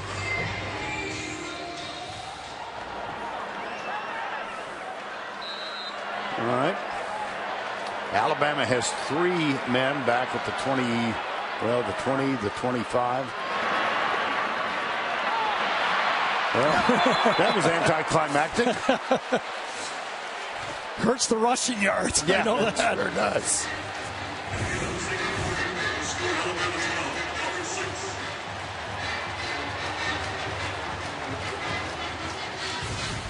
Halftime. in Auburn. Let's go down to Auburn head coach Gus Malzahn, who's with Allie LaForce. Coach, your team is right in this game despite just scoring 2 field goals on offense. What would you like to see them do better offensively? Well, you know, we've been down there close. We missed a guy open there, and we missed a field goal. We're moving the ball well. We just got to get some touchdowns there. Our defense is playing well. We just need to stop them coming out of the second half and put some points on the board that first drive. You've kept Alabama from scoring touchdowns. Now, how do you keep them out of field goal range? Yeah, well, that's the key. The field goal kicker's doing a good job. Thanks, Coach. Good luck.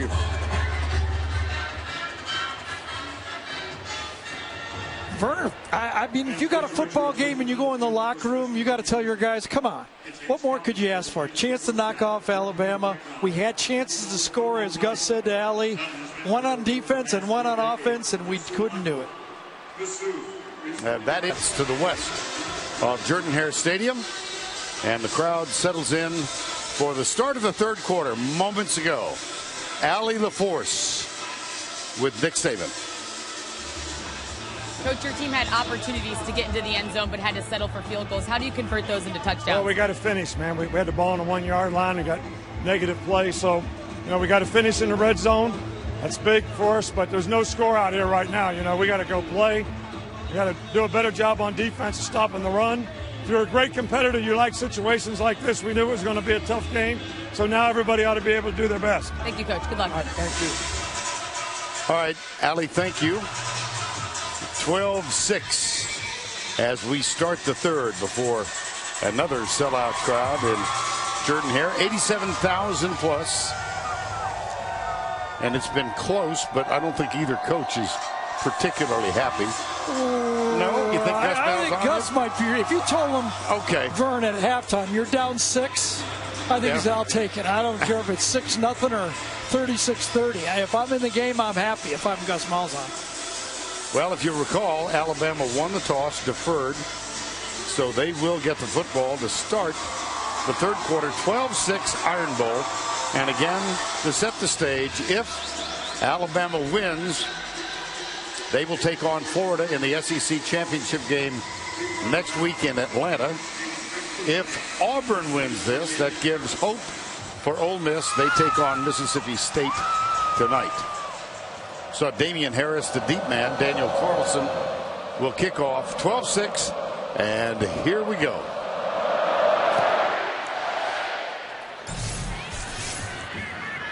He will bring it out. Damian Harris.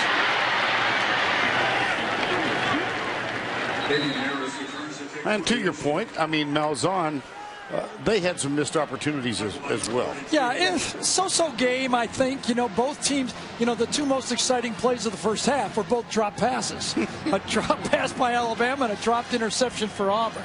Now, a lot of good infighting in there, but I'm kind of surprised. I thought we'd see a more wide-open game, especially what we saw a year ago with all those big plays. It's kind of been a grinder, but I think a grinding, ugly game that Auburn really loves at this point. I don't know how valuable this is, but the consensus at halftime in my quick poll was that can anybody complete a pass or score a touchdown? Well, Derrick Henry's off to a nice start. Yes. So far, no, the answer's been, but you're right. Derrick Henry has basically been the offense for Alabama. The one deep pass to Ridley and the one drop pass by Darius Stewart. I don't know if I call it a drop. It would have been a good catch, but this is the guy. Yeah. This is the guy that usually gets this Alabama team rolling. Cam Robinson, left tackle, cleared the way.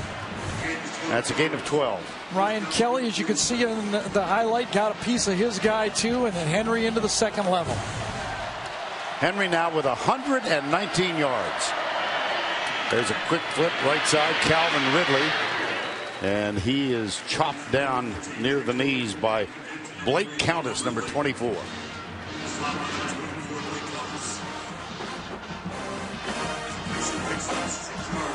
Second down. Henry. Nope.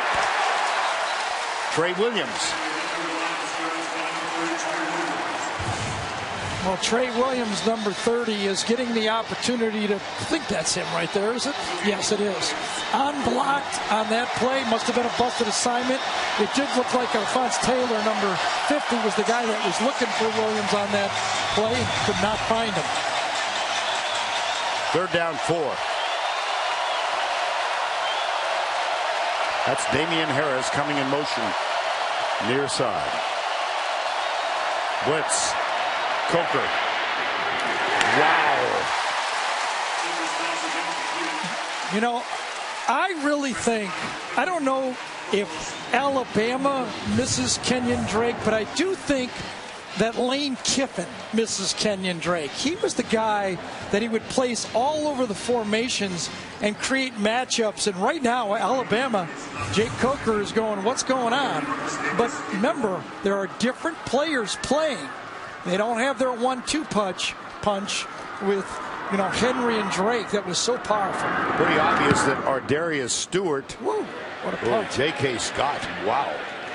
That will come out to the after the touchback. J.K. Scott from Denver, Colorado. 13:05 opening drive comes up empty for the Crimson Tide of Alabama. Upset. And there have been several. Among the most notable, in '72, that was the famous punt, Bama punt. Auburn won.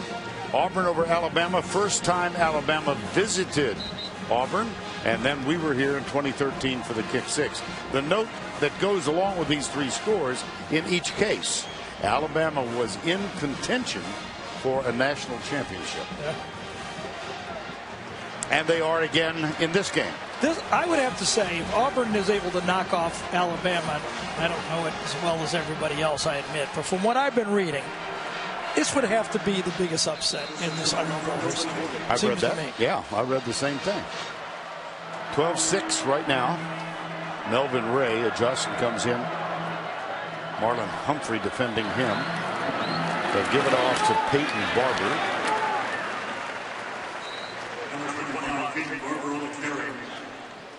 Ashawn Robinson with the tackle. This style of game may be a little ugly for TV, but it sure has neutralized that pass rush and those tackle for losses that Alabama front we've been used to seeing. I mean, it's kind of been a mush up front so far in this game. Well, this is an Alabama front and linebackers that has 38 sacks for the year. They have 1 in this game. Sweep. Ricardo Lewis gets to the outside, cuts to the inside, down at the 40. As much as you work on it, no matter what you do, if it's well blocked, you've got a chance. And that time Peyton Barber did just enough to get Lewis to the outside. Gain of 14, first down. And Barber is popped as he struggles for a first down.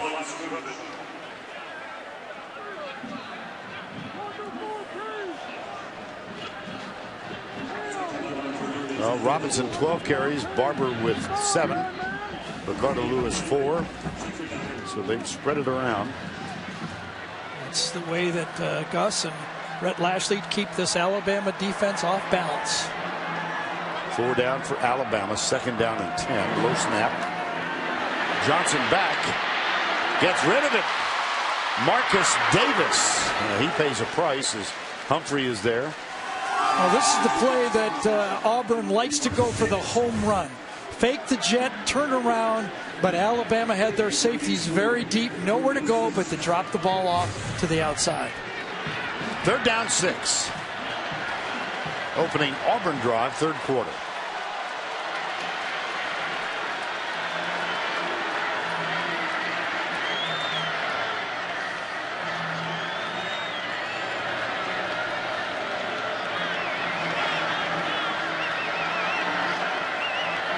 Alabama brings a blitz, and they got to Jeremy Johnson just as he let it go, but he completes it to Jason Smith.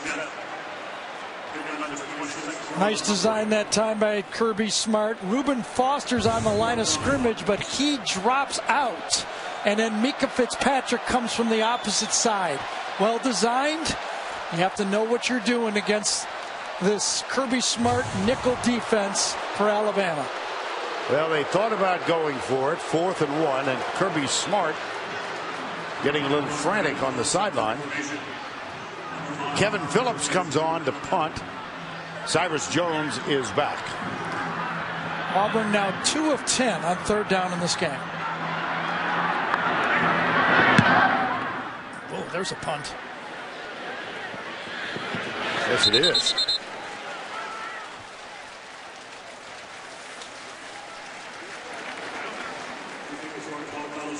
.10:01 to go. That's a 37-yard punt. This has been a remarkably clean game. Only 1 penalty, no turnovers. SEC on CBS is sponsored by Ford, Sonic,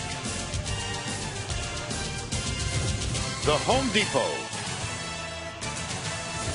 and by Kay Jewelers. We are back in Auburn, and aerial coverage provided by Goodyear.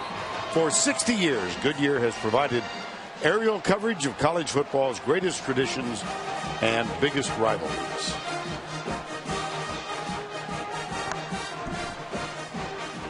After that 37-yard punt, 1st down. By the way, there's college football royalty here. Saw Cam Newton at the beginning of the game. Bo Jackson is also here. And this is a segue to college basketball royalty. There are rumors that Charles Barkley is here. I thought you were going to say you had dinner with some one of them again this week. No. I'll name drop, but not that obviously. 1st down 10. Well, does Lane Kiffin continue to be patient? It's not like him. Here's Henry. Slips that tackle and bangs forward. Woo. Well, Derrick Henry with 128 yards in this game as he continues his quest for a Heisman Trophy. What's the only season in which Alabama and Auburn each had a player finish in the top 5 of the Heisman Trophy voting? That's our Aflac trivia question. 2nd down and 1. And that's another 1st down to the 30. By the way, John Heisman, for whom the trophy is named, coached for 5 years here at Auburn. In the late 1800s, he only faced Alabama once, and Auburn won it 48-0. Now you find out about Lane Kiffin. There you go. That's a no. Well, I'll tell you, we wonder all the time if Lane with a broken toe can be patient, but it is easy to be patient with number 2 because all of a sudden patience turns into a big play. Play action. Coker under pressure, goes deep. Ardarius Stewart went up for it, but he was close to the sideline. I don't think had he been able to control it, it would have been a completed pass. Well, ever since that debacle against LSU, Will Muschamp has taken over and rebuilt this defense. He started this year, think about as he's rebuilt this defense, 22 different players for Auburn on this defense all year. 22 different guys. And since that game, remember the Arkansas game was overtime, not one team has put more than 27 points on this Auburn defense, and he's doing a pretty good job today. 2nd and 10. Coker rolling to his left, drills it, caught. That's Calvin Ridley. Ridley came in with 61 catches. I know Alabama have good coaches, but this is impossible to teach. How he can break down so quickly, come back to the football. It's an innate ability. Remember that catch he made on that corner route? Just an innate ability to know where the football's going, how to adjust to it, how to control your body. 3 catches in this game, 4 catches for Ridley. And here is Henry coming to the left. Jonathan Rudy Ford with the tackle. Under control, you know he's running fast, and look at him come back to that football, gets his eyes, plucks it. Remember, perfect pass to a receiver is up where his hands are near his eyes, so he can see the football and his hands at the same time. 2nd and 7. Play action. Coker under fire. Catches Mulaney, but lost yardage as Rudy Ford, number 23, made the tackle. Casanova McKenzie, maybe the biggest move Will Muschamp has made is moving McKenzie from his linebacker spot to what he calls the buck position, an outside linebacker defensive end. And McKenzie has changed their defense. When they got Carl Lawson back 55 and McKenzie number 8, they had those bookend pass rushers that you need in this defense. Alabama only 2 of 8 on third down conversions.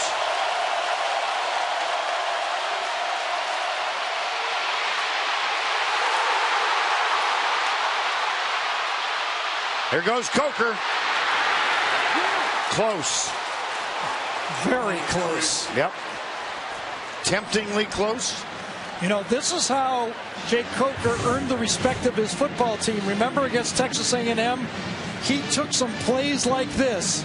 He never slid and made the plays, and all of a sudden, a guy who was fighting for his job became the leader of the team. Fourth down. Apparently, Alabama has decided to go for the first down. Quarterback sneak.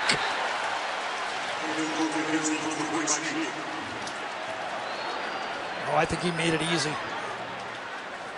Yep.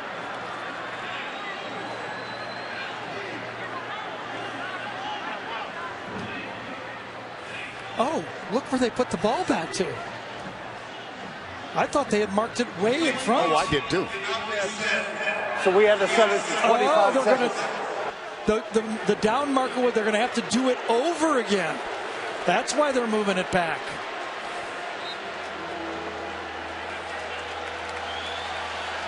Wow. So apparently Alabama substituted, and how the irony for this, because they did not give time for Auburn to substitute. That's why the official blew it dead.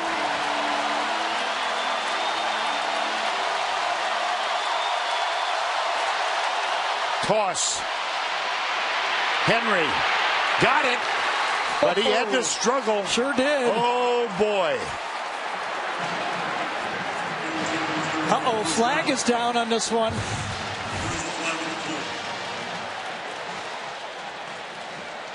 There is a flag down on the play. Sideline warning against Alabama. That is their first warning. Sideline warning against Alabama. Nick I think the head coach was involved. Right, he said, do not call a flag on me in this situation. First and 10 from the 45.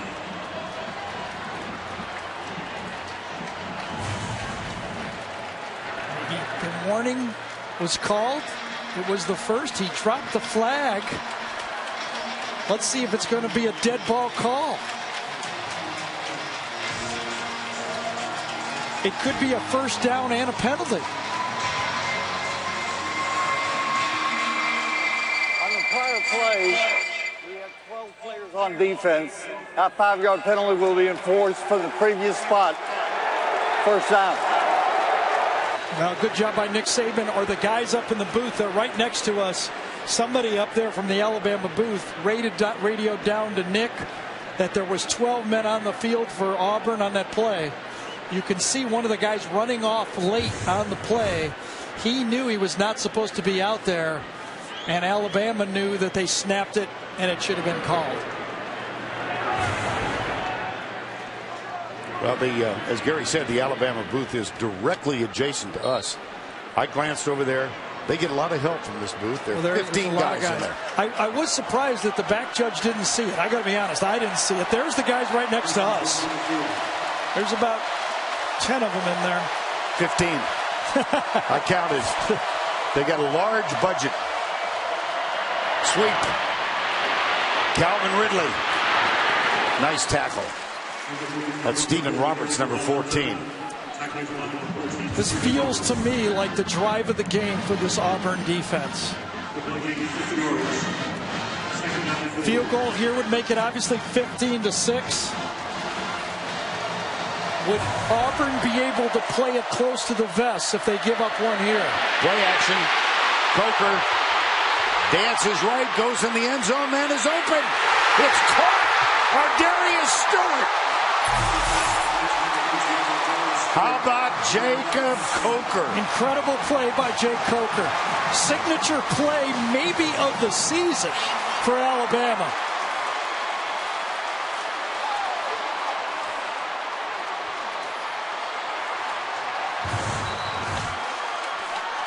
Coming off the edge, first Carl Lawson, and then Byron Coward. Byron Coward, yes, number 9. I thought it might be McKenzie, but that didn't make sense. But boy, evading 2 of them and then looking downfield for the touchdown. What a backbreaker. That was the freshman Carlton Davis who let Stewart loose. And with 5:14 to go in the third quarter, we have our first touchdown of the game. Magnificent effort from Coker to Stewart. We are back in Auburn, and it's time for our AT&T strong performance. Well, prior to the touchdown, remember the third down scramble. Coker evaded 2 of them. Casanova McKenzie and I think Lawrence, number 94, to make it 4th and inches. And then, ensuing, he avoids 2 more. And the guy who dreamed about it is now making the plays. I think the 2 biggest plays, obviously, of this football game, but in Jake Coker's career. In high school football in Mobile, he sat behind A.J. McCarron, the former Alabama quarterback, ultimately opted to go to Florida State, sat behind Jameis Winston. He transferred to Alabama, lost the starting job last year to Blake Sims. We chatted with him earlier. Here is Griffith's kickoff, and this one will be returned. Nope. Jonathan Ford takes a knee. It's always been a big dream of mine. It means a lot to me. He was an all-city, almost an all-state basketball player in Mobile. He's not a small man. He said, no, I was never going to play basketball in college. It was also always at quarterback. And what a performance today. Well, now it's Jeremy Johnson's time to see if he can answer this. There's been quarterbacks in this series. That guy, remember, down 24-0 in 2010. Now it's the other quarterback needs to make his mark on the game. It's a tough start, Javon Robinson. Not going to be able to hide the quarterback now. Now you're going to have to say, Jeremy, we kept it ugly. We kind of mucked around. We did a lot of stuff. But sooner or later, Vern, we always know this, right? It always finds them. It always finds that quarterback. It's like when you put your guy out in right field, they always hit it to that guy, don't they? I bet you never in your life you were chosen last and had to play right field. That's not true. Okay. Oh, dear. That's a woulda, shoulda, coulda, Tony Stevens.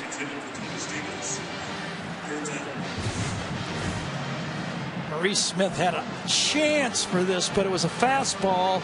It was not thrown very well, thrown well behind the receiver that time. Stevens had no chance. 3rd down 12. Johnson, 5 of 10 for 65 yards. Darius Stewart with 6 catches for Alabama. Stunts defensively. Johnson down the middle. Oh! Jason Smith! Can you say Ricardo Lewis and the Prairie Jordan Hare? That was against Georgia 2 weeks ago. 2 years ago. Thank you.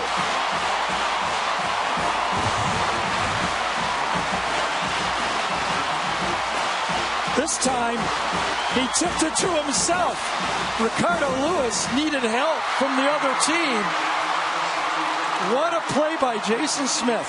High school quarterback, not used to being a wide receiver, really talented, and he just put Auburn back in the football game with a huge play. Can't do much about that. If you're Alabama, you got to tip your hat to that one. You bet.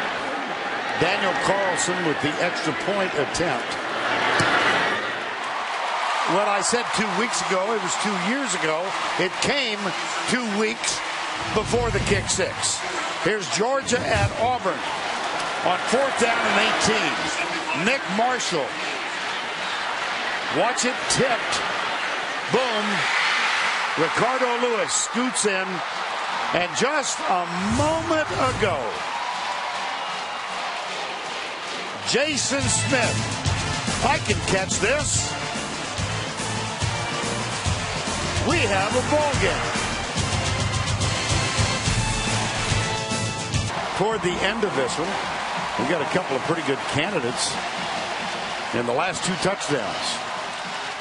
This is the first time in the game that I really feel like the crowd's in the game. Interesting. We talked about it. There has to be a belief. And it might have been that play that finally this crowd said, hey, anything could happen. Damian Harris is the deep back.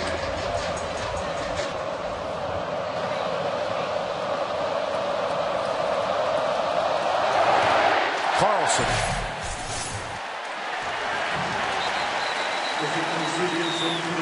Gary, take us through the touchdown. Well, there's not much coaching you can do here. Eddie Jackson and Geno Mateus-Smith, 24 and 4, are in perfect position.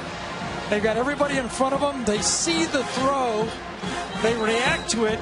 Geno Mateus-Smith thinks he's going to intercept it. A beautiful play by Jason Smith, reaching out, tipping it, and then staying with it. And all of a sudden, Jeremy Johnson said, I just did a Cam Newton. Remember when it was 24-0 and Cam Newton hit that one deep play before half, and all of a sudden the dam burst. Henry, nothing. Jonathan Rudy Ford with the tackle. Rudy Ford used to line up much deeper in this defense as a safety. He was moved up to that nickel position, get him closer to the line of scrimmage. Another adjustment that Will made to his defense that made them better.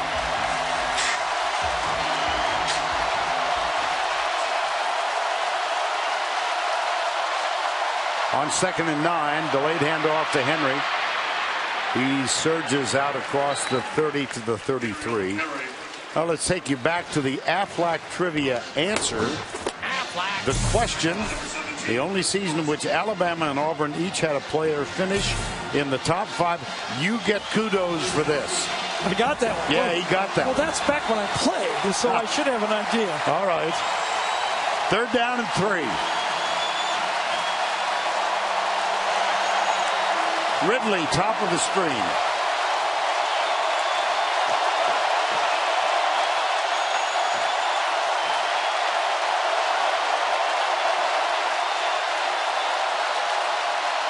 Here's Coker. Across the middle. Caught. 1st down. That was great coverage, though, on the play. You have to give Carlton Davis, number 18, another 2 true freshmen, first-year players right there. 2 elite athletes. 1 receiver, 1 corner. Very physical on the play. Ridley stays with it. That is good football. 1st down 10.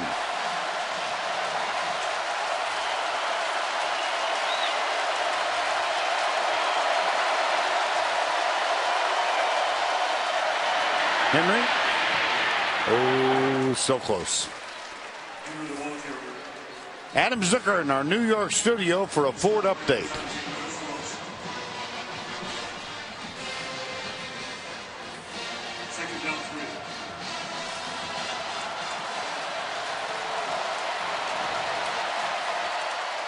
Henry again. And that should be another 1st down. We got a little shoving match going up. Amounts to nothing. The interesting part, because of no Kenyon Drake, it's forced Henry to be basically the only ball carrier. He now has 26 rushing attempts with a full quarter to play. Looks like he'll probably end up with 35 in this game. Remember, if they win, he's got to come back next week against Florida. 1st down 10. The season high carries is 38. Whoops. False start, 76. Offense. 5-yard penalty remains. First down.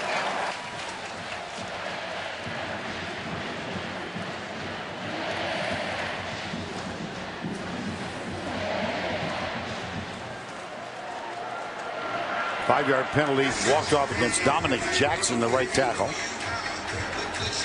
First down, 15.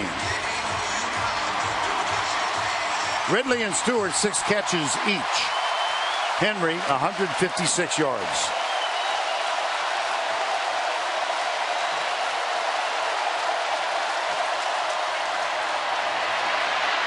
Coker. Nope. Well, Derrick Henry having a wonderful season thus far. Single season rush leaders, he is now past Trent Richardson and Mark Ingram, who won the Heisman as a running back in 2009. Well, this used to be almost a surefire draw screen down for Alabama. Wow. That was very, very conservative. Montravius Adams, #1, first man there. Montravius Adams and Dontavius Russell side by side in that defensive line. And this was Adams, the junior. 3rd and 14. Little Lane Kiffin dial up here. He's got 2 wide receivers to the left side, Ridley and Mulaney. Well, let's see if Carl Lawson can make his impact in this game. Reverse, Ardarius Stewart. Out of bounds at the 48. There was not a belief in the play calling, the offensive brain trust, that Alabama could pass block on 3rd and 15. They decided to pitch it short and punt it. So that brings on J.K. Scott with the final 25 seconds of the 3rd quarter. Unraveling, Marcus Davis is the deep man. He waits at the 10. Nobody is covering this wing over here.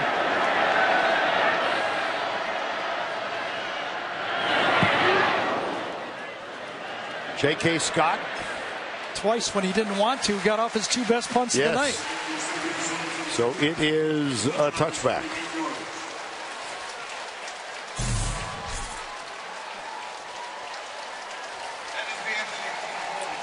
We've reached the end of 3. 2 big touchdown passes and catches. We'll return to Auburn after this message and a word from your local station. Jordan-Hare Stadium. 1913 Alabama in the 80th Iron Bowl. Alabama hoping for a victory and a trip to Atlanta to take on Florida. Auburn trying to dent those aspirations of its detested rival and open the door for a possible Ole Miss trip to Atlanta. Vern Lundquist, Gary Danielson, Allie the Force, and our entire crew here on Thanksgiving Saturday. Alabama comes in with a 1-game edge. Ole Miss plays at Mississippi State in the Egg Bowl this evening. Just to underline again what kind of upset this would be. In the last 10 SEC games that Auburn has played, they're 2-8, 2-5 this year, and they lost their last 3 last season. Johnson deep across the middle. Did he hang on? Ricardo Lewis. Sure did. Whoa.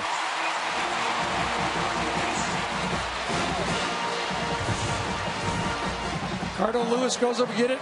Eddie Jackson delivers a good shot. Lewis holds on to it. Nice job. It's the wheel route that they opened up the game with, coming onto the outside. This time the center of the field was more open. Eddie Jackson got there a step late. Stayed to the wide side too long. Another nice throw. might be as we look at Denzel Duvall right there.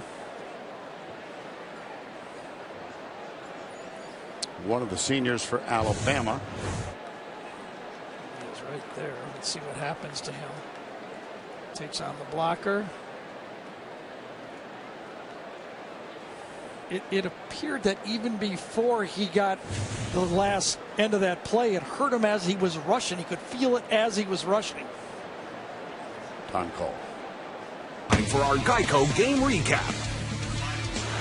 Take you back to a goal line stand early in the game. That's Derrick Henry being stopped. And for a second time, he tries to bounce to the outside. They had a second and goal from the 1. Incomplete pass. And back-to-back missed opportunities. Here's the first, as Ardarius Stewart could not hang on. And watch this dropped interception, as Blake Countess would have traveled uninterrupted. Then it became a game of field goals. Carlson is 2 of 3 now. He missed from 48 yards out. Adam Griffith, perfect thus far, with a long of 50 yards. And then things got heated in the third quarter. Jacob Coker, Ardarius Stewart, first touchdown of the game. And watch this. Jason Smith tips it to himself. Touchdown. And that's where we stand. 19-13. Denzel Duvall being assisted to the sidelines, injured on his last rushing play. That was a 25-yard completion to Ricardo Lewis. Johnson. Intended for Jason Smith. Well, 6-point game, 14:36 to go. What are your expectations now? We're going to have a great finish in this football game. Yes, I thought that Alabama with that touchdown would go one way or another. It'd be a blowout, or Auburn would find a way to score. I did not believe that it would be a score like that. That was incredible. Good defense by Alabama, but one of those plays where they just do it better than you do it. Johnson. Oh, he had his man wide open, Ricardo Lewis. It would have had to been Cam Newton perfect on this play. The ball's going to be thrown right in this area right here, but it had to be stuck right in the middle of the zone. It would have been there.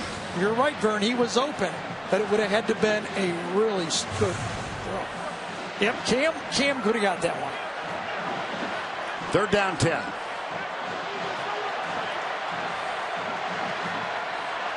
Johnson 7 of 14 now.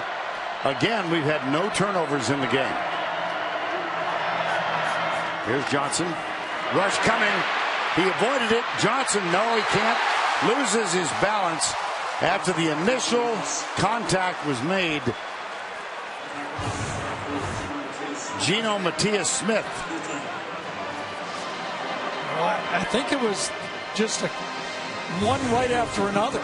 You know, Matias Smith ended up with it, but it was just one guy, then another guy, then another guy. Maurice Smith was there first, I think, as Kirby Smart said, I'm going for it this time. And so Kevin Phillips is back to punt. Cyrus Jones moves up to the 21-yard line. Return on all the way. Jones. Fair catch. 13:43 to go. That's a 46-yard punt. Nothing on the return. Johnson slips and falls. Gus Malzahn can't. Wheels up. LGV 10. Point break. And by Chick-fil-A. Aerial coverage provided by Goodyear for 60 years. Goodyear has provided aerial coverage of college football's greatest traditions and biggest rivalries.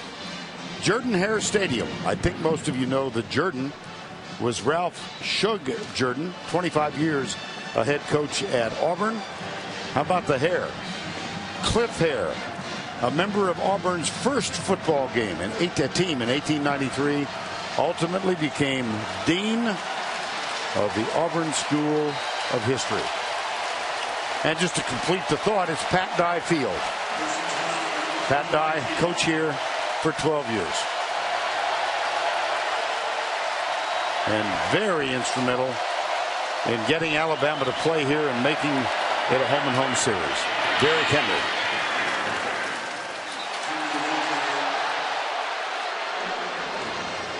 Now let's take a look at the top 10 today here on Rivalry Week. Clemson defeated South Carolina, but only by 5. Oklahoma State, Bedlam tonight. Iowa outlasted Nebraska. Michigan State leads Penn State. Notre Dame tonight, and the rest. Second down and 8. Blitz from the corner. Henry up the middle. He had a 30-yard gain, Gary, back in the first quarter. I do believe Auburn has done about as good a job as you can on him in this football game. Had that one early play. You know, of the 20-yard plays for Alabama all year coming into the game, Henry had 14 of them himself. Well, here he goes out near the 35. So adding, he now has 15. The next two are Ridley with 8. He's had 1, so he's got 9. O.J. Howard had 5, and Ardera Stewart had 5. So he now has 6. But mostly the big plays this whole season has been coming from number 2. And so far, 30 carries, 173 yards. Yeah, to win this game, he's got to go at least 35. Play action, Coker. Tucks it, runs it. Stiff arm. Nice defensive play. It's out of bounds. Oh, flag, and an official goes down. Yeah, 15 more, and that official hit that slick spot, and I hope he didn't fall in the back of his head there as he came down, because he was reaching for his flag.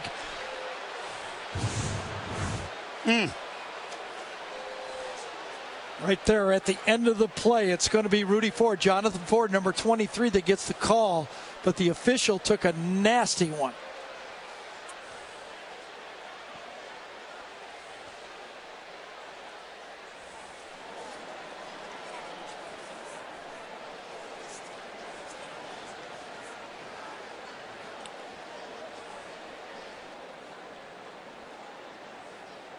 There's Coker down, and there's the official. Yeah, see how he was. Oh, he really didn't fall on his head. That's good news. But I think it's Chris Snead, the center umpire. Fell on his back on the play. Thankfully, he didn't land right on his noggin there. Yeah.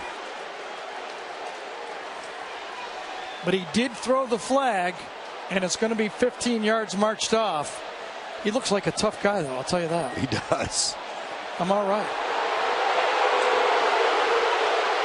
And he doesn't have to sit out a play either, even though he lost his helmet. You're right.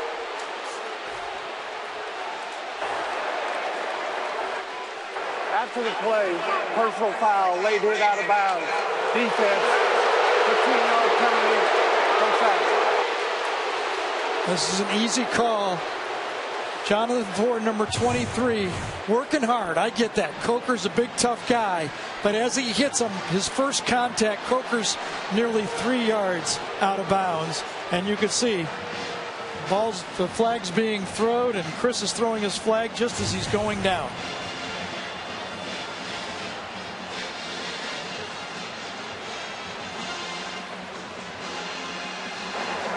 During the dead ball period, we had an unsportsmanlike conduct against the bench of Auburn.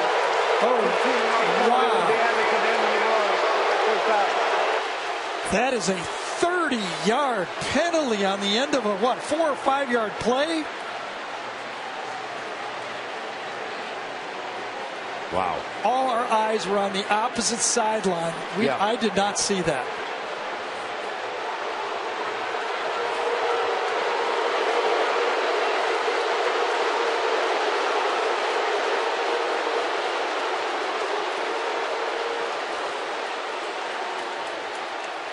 We are advised from the fellas in the production truck that can't find anything on tape.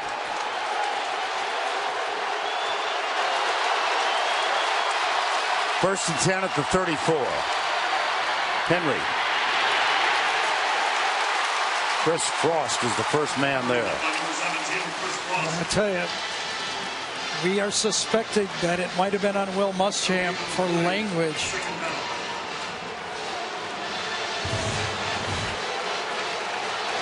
That's Will Muschamp, defensive coordinator.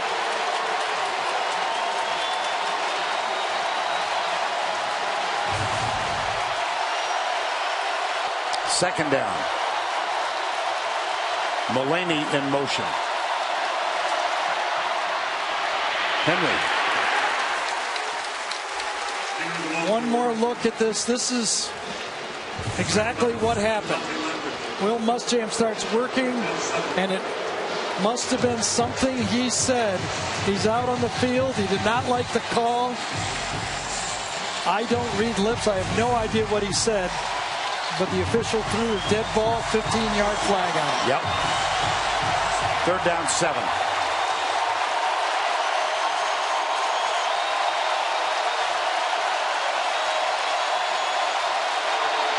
Darius Stewart. Mullaney trying to help. Spin. Stewart. No, did not get it. Nope. Obviously, a field goal is big here. Would make it a 9-point game, but it's going to be a long one if it is.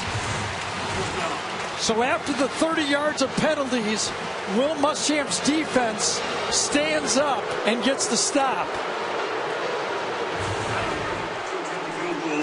So Adam Griffith, who is perfect for today, comes on a 4th down and 5. He's hit from 50.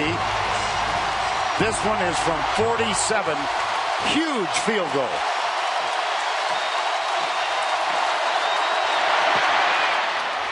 Starts right. Curves left. Got it.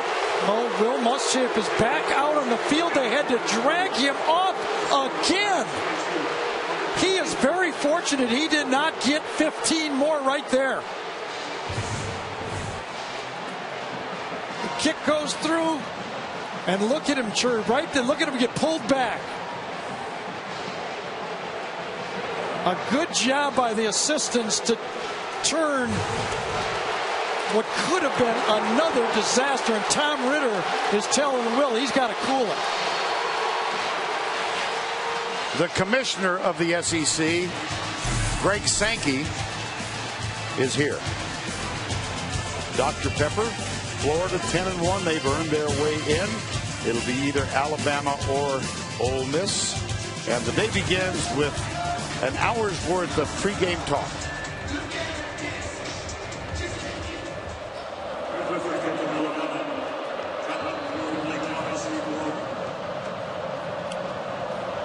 Adam Griffith getting a measure of revenge. 5 for 5 over his last visit here. Let's go through this again. This is the first 15-yarder by Will. He's in the ear, I believe it's Anthony Jeffries, the side judge. That's the first 15-yarder after the original 15-yarders. And then the same side judge, Will continues to work on him. And Anthony Jeffries, I think, does a great job of not having rabbit ears and overreacting. Will comes out on the field, gets pulled back, and then Tom Ritter and Gus Malzahn, I think, do a good job, especially Tom Ritter, of diffusing a situation there. Let it be determined on the field. I thought Tom Ritter's crew did a great job of not taking a tough situation and make it even worse. First down 10, Auburn. Here's the handoff to Peyton Barber. Reuben Foster makes the stop. It would have been so easy for that side judge to throw his flag again and just say it. But you know what? He stood there, he took it like a man, and he just said, let's move on. Great officiating. Second down, 7.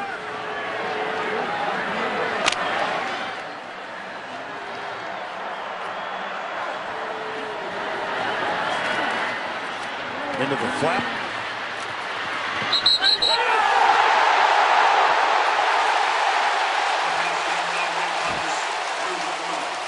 Rock Thomas made the catch. Reuben Foster with the tackle, and I think the flag is going to be thrown on Foster. He was out of bounds when he tossed him. After the play, personal foul, defense, number 10, late hit out of bounds, 15-yard penalty, automatic first down. He engaged him, I believe, on the field, but then he tossed him at the end of it. Now, you're going to get that call. You know that's coming. When they just called the big one on the other side, that ain't happening. You're not going to get away with that one.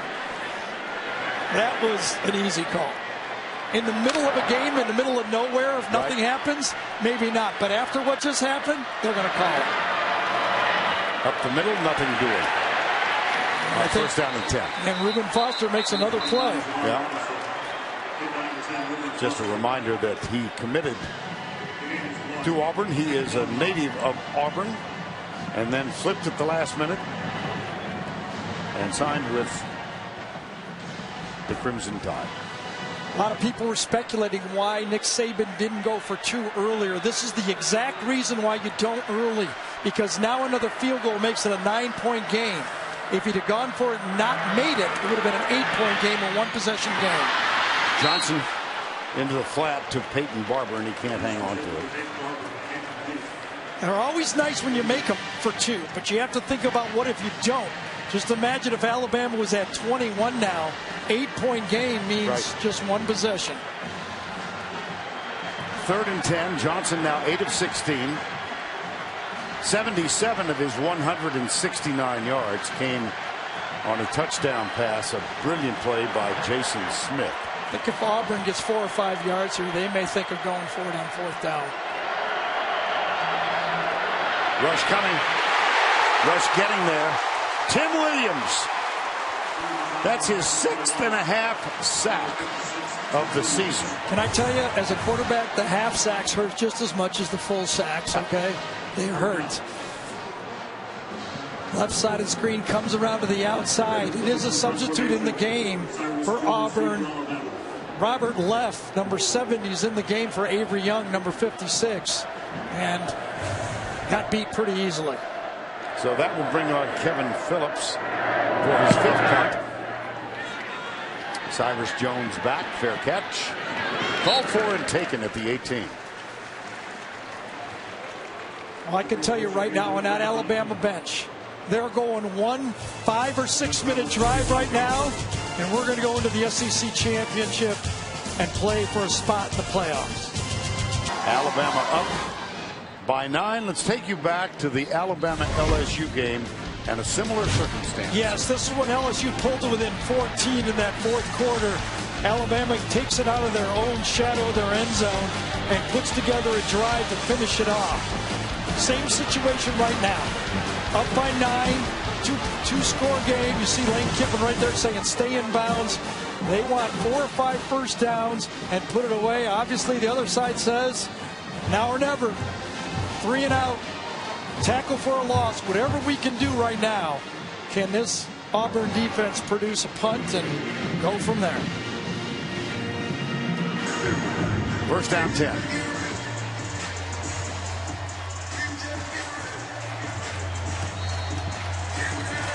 And Coker hustles over to have a last-minute chat with Lane Kiffin.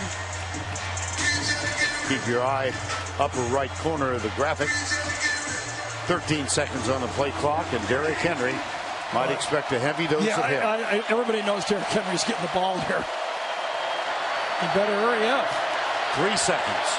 2. Got it snapped. Henry. Oh, boy. Thank you, Doctor. There's one thing knowing it's coming. There's another thing stopping it. It's like a Nolan Ryan fastball. Here it comes. You still got to hit it. And this time, Derrick Henry and Alabama throw their fastball. 33 carries for 192 yards.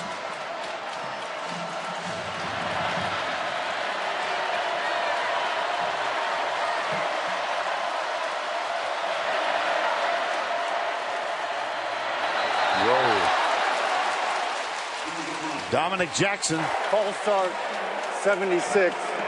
Offense, 5-yard penalty, remains first down. Well, through 12 games, Mark Ingram in 2009, and you can see Derrick Henry's numbers, 1,718 yards. Well, Alabama has to finish it. I think Henry will win it if they finish off and win the SEC championship, and he has obviously one more game similar to this. I think he will, but you got to finish it. And now with that penalty, it's not as clean as that LSU drive was. That's not very clean, is it? But here's Henry, and his own man tripped him up. I think O.J. Howard got a foot out. Thought that was Jonathan Ford, number 23, coming around the corner that time, coming off the edge. Could have made a tackle for a loss and really put it in a situation where Alabama had to think about throwing the ball. Second down, 11.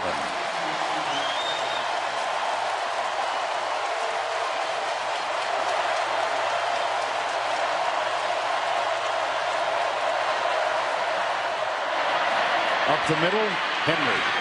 Now look how big that first down illegal procedure penalty was. It would have been 3rd and inches or maybe even a first down. And now it's going to be 3rd and about 5 or 6.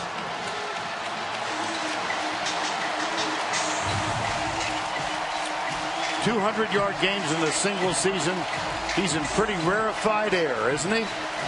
Herschel Walker, Bo Jackson is here watching Derrick Henry's effort. And if Auburn gets a stop here, Gus Malzahn has to think about using a timeout. He can't burn 40 seconds. He needs 2 scores. Henry. Didn't get it. No.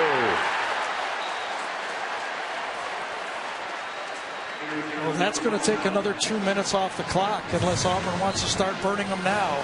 What a job by that offensive line. Ryan Kelly, Pierce Baker, good job up front. And Cam Newton, when you play in the NFL, you get used to the clock. As a quarterback in the NFL, you get used to playing on these 5 minutes, 4 minute situations. You know exactly what's going on. 5:10 to go. And a fresh set of downs. That was an impressive 3 downs for Alabama right there. 1st and 15. And it's a 1st and 10 here. Here's Henry going left. He's over 200. And he's carried the ball 37 times, one off of his career best. Out of Yulee, Florida, where over the course of his career, he obliterated a high school career rushing record that had been set from 1950 to 1953 by Ken Hall of Sugar Land, Texas. Alabama had trouble getting the play in on this one. It's not the worst timeout. I'll tell you why. Derrick Henry was gassed. And as bad as it may look to Nick Saban right now, a timeout with 3 seconds on the clock is not the worst time to rest. Here's one run by Derrick Henry. Here's the second. Alabama has run 67 plays. Number 2 has carried on 37 of them. Did you expect anything less? That's what I'm talking about. He's got a fresh Derrick Henry after that. And now what's going to happen is Auburn's going to start taking timeouts. So he's going to get rested some more. They can't let this thing go down 2 more minutes. Derrick Henry has equaled his number of carries in a single game, 38. If they get a decent stop right here, Gus will call timeout. That's my prediction. Of course, not the coach. I just slept in a Holiday Inn Express. Took you back to Tuscaloosa, did we? 1st down and 10. 39th carry. Well, I will say this. Derrick Henry has done nothing to diminish his Heisman Trophy aspirations. Maybe enhanced them. Well, I said he needed at least 35 to win this game. He's at 39. And the offensive line, Jake Coker's 2 scrambles and the field goals. That sums it up. 2nd down 5.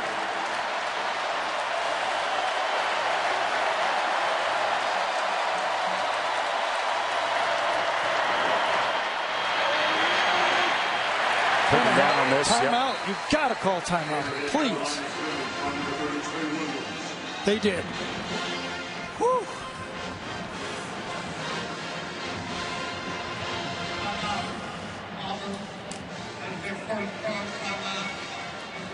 Well, Alabama's up by 9, and they've got the ball with a 3rd and 6. I think it's time to have you have a say about the college. Committee's going to want to know what to do this week. Let me tell them what to do. Okay. All right. Undefeated Clemson still in the driver's seat. They beat North Carolina. Obviously, they're in.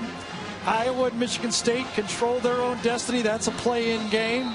If Alabama wins and Florida wins, they will be in. I don't care if Florida wins 2-0. I don't care if Florida State forfeits and they beat Alabama. If they are the champs with 1 loss, they're in. And I believe Oklahoma, because remember, the committee weighs championship. They weigh the championship over Notre Dame, and Notre Dame needs help. Well, you see those who are alive, and Michigan and Stanford need an LSU 2007. Michigan's gone, Ohio State's gone, right?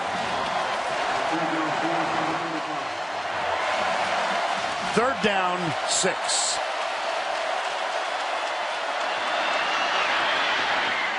Only getting fight for it. He came up a yard short.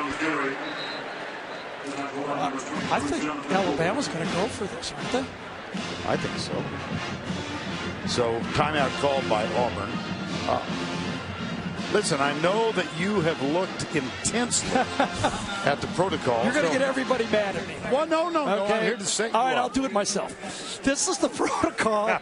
And if you look, the reading right here I see, providing enough flexibility and discretion to select a non-champion or independent under circumstances where that particular non-champion or independent unequivocally, I practiced that word, is one of the 4 best teams. And Gary, what is the meaning of unequivocally? You should get a game show. I think that's what you should do. That's what we looked up, and that means in a way not subject to conditions or exceptions, and I think that Oklahoma will get the nod over Notre Dame because you can't make it clear cut that Notre Dame's better than Oklahoma. If it's Oklahoma State, you might be able to argue that should Notre Dame beat Stanford. All right, you've made some choices here. You get one more. What role do I emulate?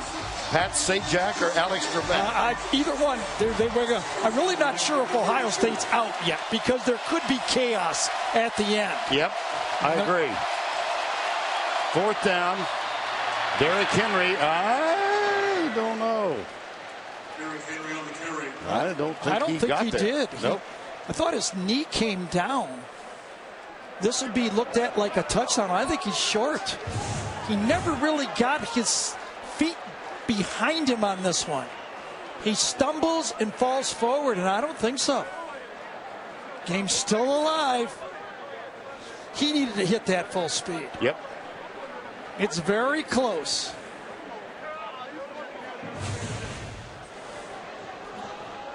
And then we're going to have to look again to see if his knees touched before they spotted it. There's the stretch. Yep. Short. Don't even need to look. Derrick Henry never got up. Any steam behind him that time. No momentum going forward. He kind of stumbled forward, leaked out as far as he could. If he had hit that full speed, I don't see how they could have stopped him. That was a 10-play drive. All 10 plays, runs by Henry. But on the 10th play.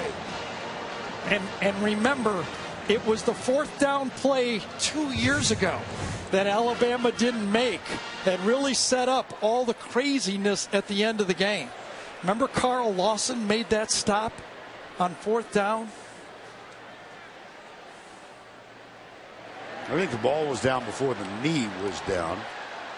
I'll tell you what, where that ball landed was past the line. They may move this up 6 inches. I didn't see his knee go down.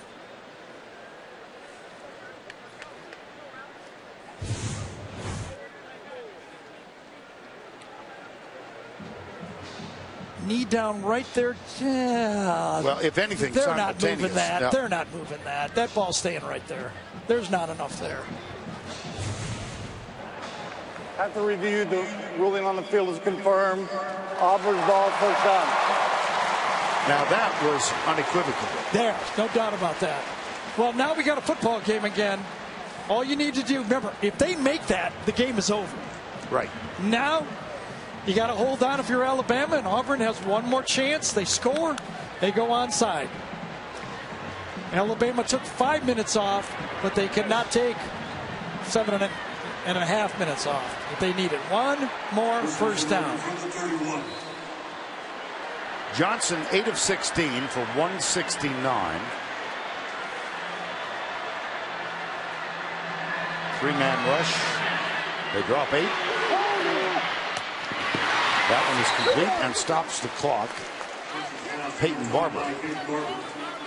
Clock stopped with 2:40 remaining.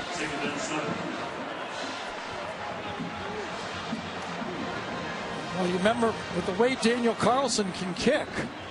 I mean, Auburn's just got to get a touchdown. Even if there's 10 seconds left, they still have a chance. 2nd down, 7. Fake the reverse. Johnson deep down the middle, tipped and incomplete. And it was Reuben Foster. First man there. Well, coming up when this is in the books, back to New York for the Ram post-game show on Rivalry Weekend. 3rd down, 7.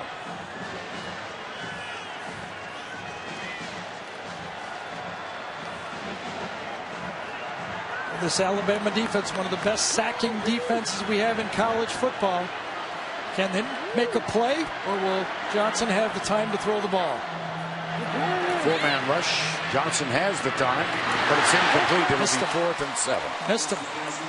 Melvin Wide open. Ray, yep. Wide open. You got to put that on the body. Just out in front of him. Could have been caught. I don't want to be that hard on him. Could have been caught. Obviously, if you're trying to beat Alabama, you got to come up with those. But Ray would have liked to have it a little bit further inside. 4th and 7 with 2:18 to go.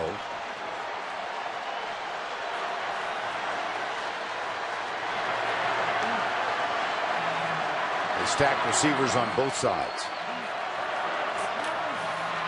Across the middle. Oh boy. That's it. Melvin Ray. No miracle.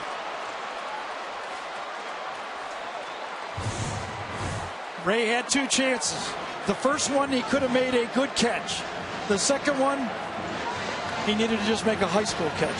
Yep.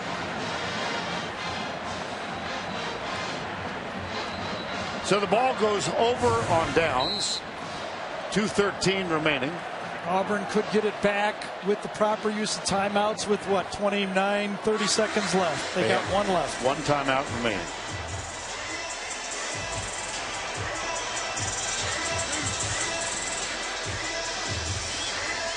Remember a year ago when Alabama played in this game, they did not have to win this game to go to the SEC championship. That's Henry again, and that is a new Alabama single game record for numbers of carries. That's number 43, and Auburn uses its final timeout. So hope you'll be with us. A week from today, we're going to have Florida and Alabama. Jim McElwain's team playing later tonight against Florida State. Alabama has now won 9 in a row, and that eliminates Ole Miss from any possibility of making it to Atlanta. 2nd down 5 with 2:09 to go. Well, there's an Auburn alum. That's Tim Cook, CEO of Apple, and to his left, our right, that's his nephew, Alexander. And a nicer young man you can't imagine. Yeah, they were up in the booth, had a good time. Yep. Tim gave the commencement speech here in 2010. Go ahead, Vern, and just real quickly, you can make the argument that Auburn should let Alabama score here. 9 and 7 to be 16, they'd still have a chance. Here's Henry. Oh, he was taken down hard. He looks a little weary. You could also make an argument not to run Derrick Henry anymore, too. Yeah. That's 44 carries.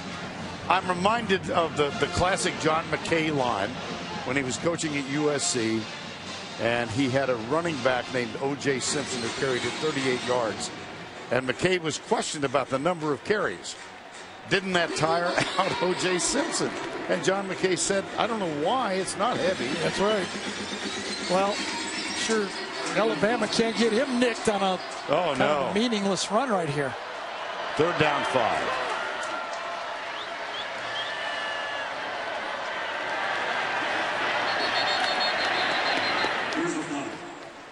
Flag. Number 14, offense. 5-yard penalty. 3rd down. The clock will start on the snap. I think Nick was wanting to call timeout, and Lane was waving him off like, we're fine, we're fine, we're fine. And that time, we weren't fine.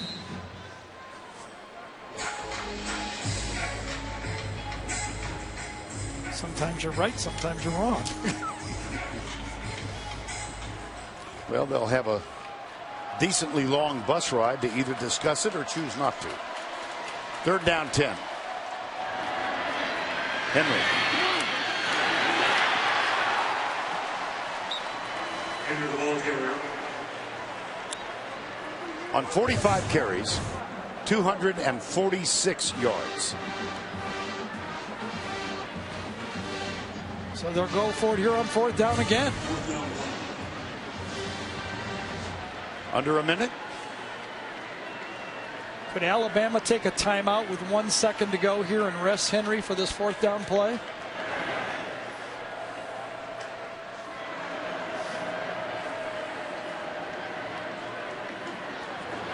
I think they will. Yeah. Looks that way.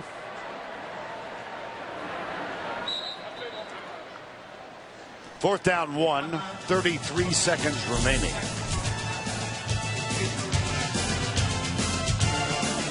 He returns, followed by the story of Santa Claus, and then a dose of reality with a new edition of 48 Hours. 4th and 1. I'm surprised this isn't a quarterback sneak, to tell you the truth. Whoa, touchdown. Henry! Punctuation mark.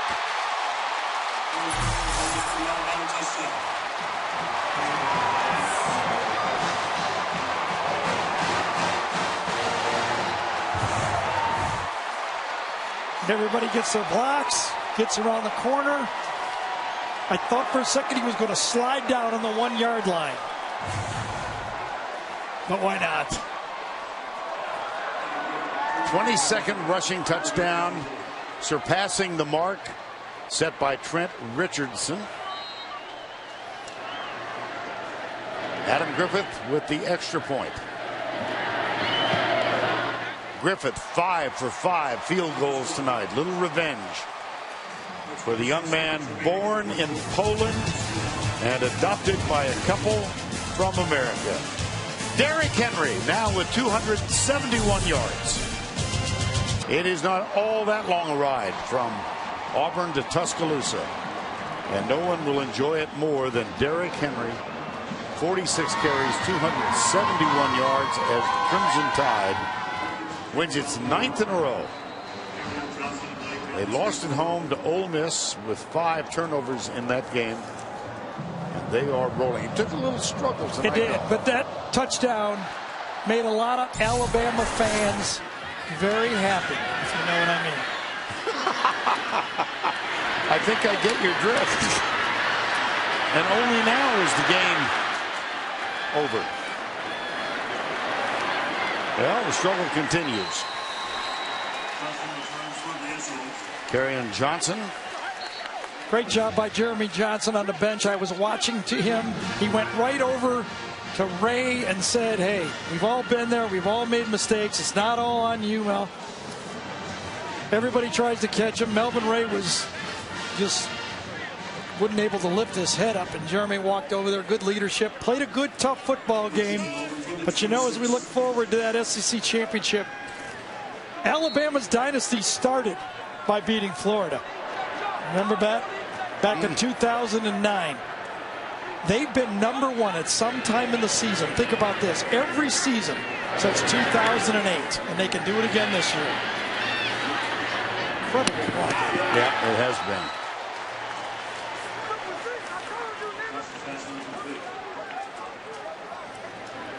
Second down and 10. SEC West standings going into the games tonight. Alabama 7-1, and they are en route to Atlanta next week. Arkansas, Texas A&M follow Ole Miss.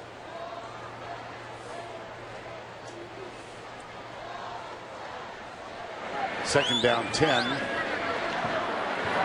Should be the final play. Johnson has it tipped, and there will be one more play. Tim Williams. Third down.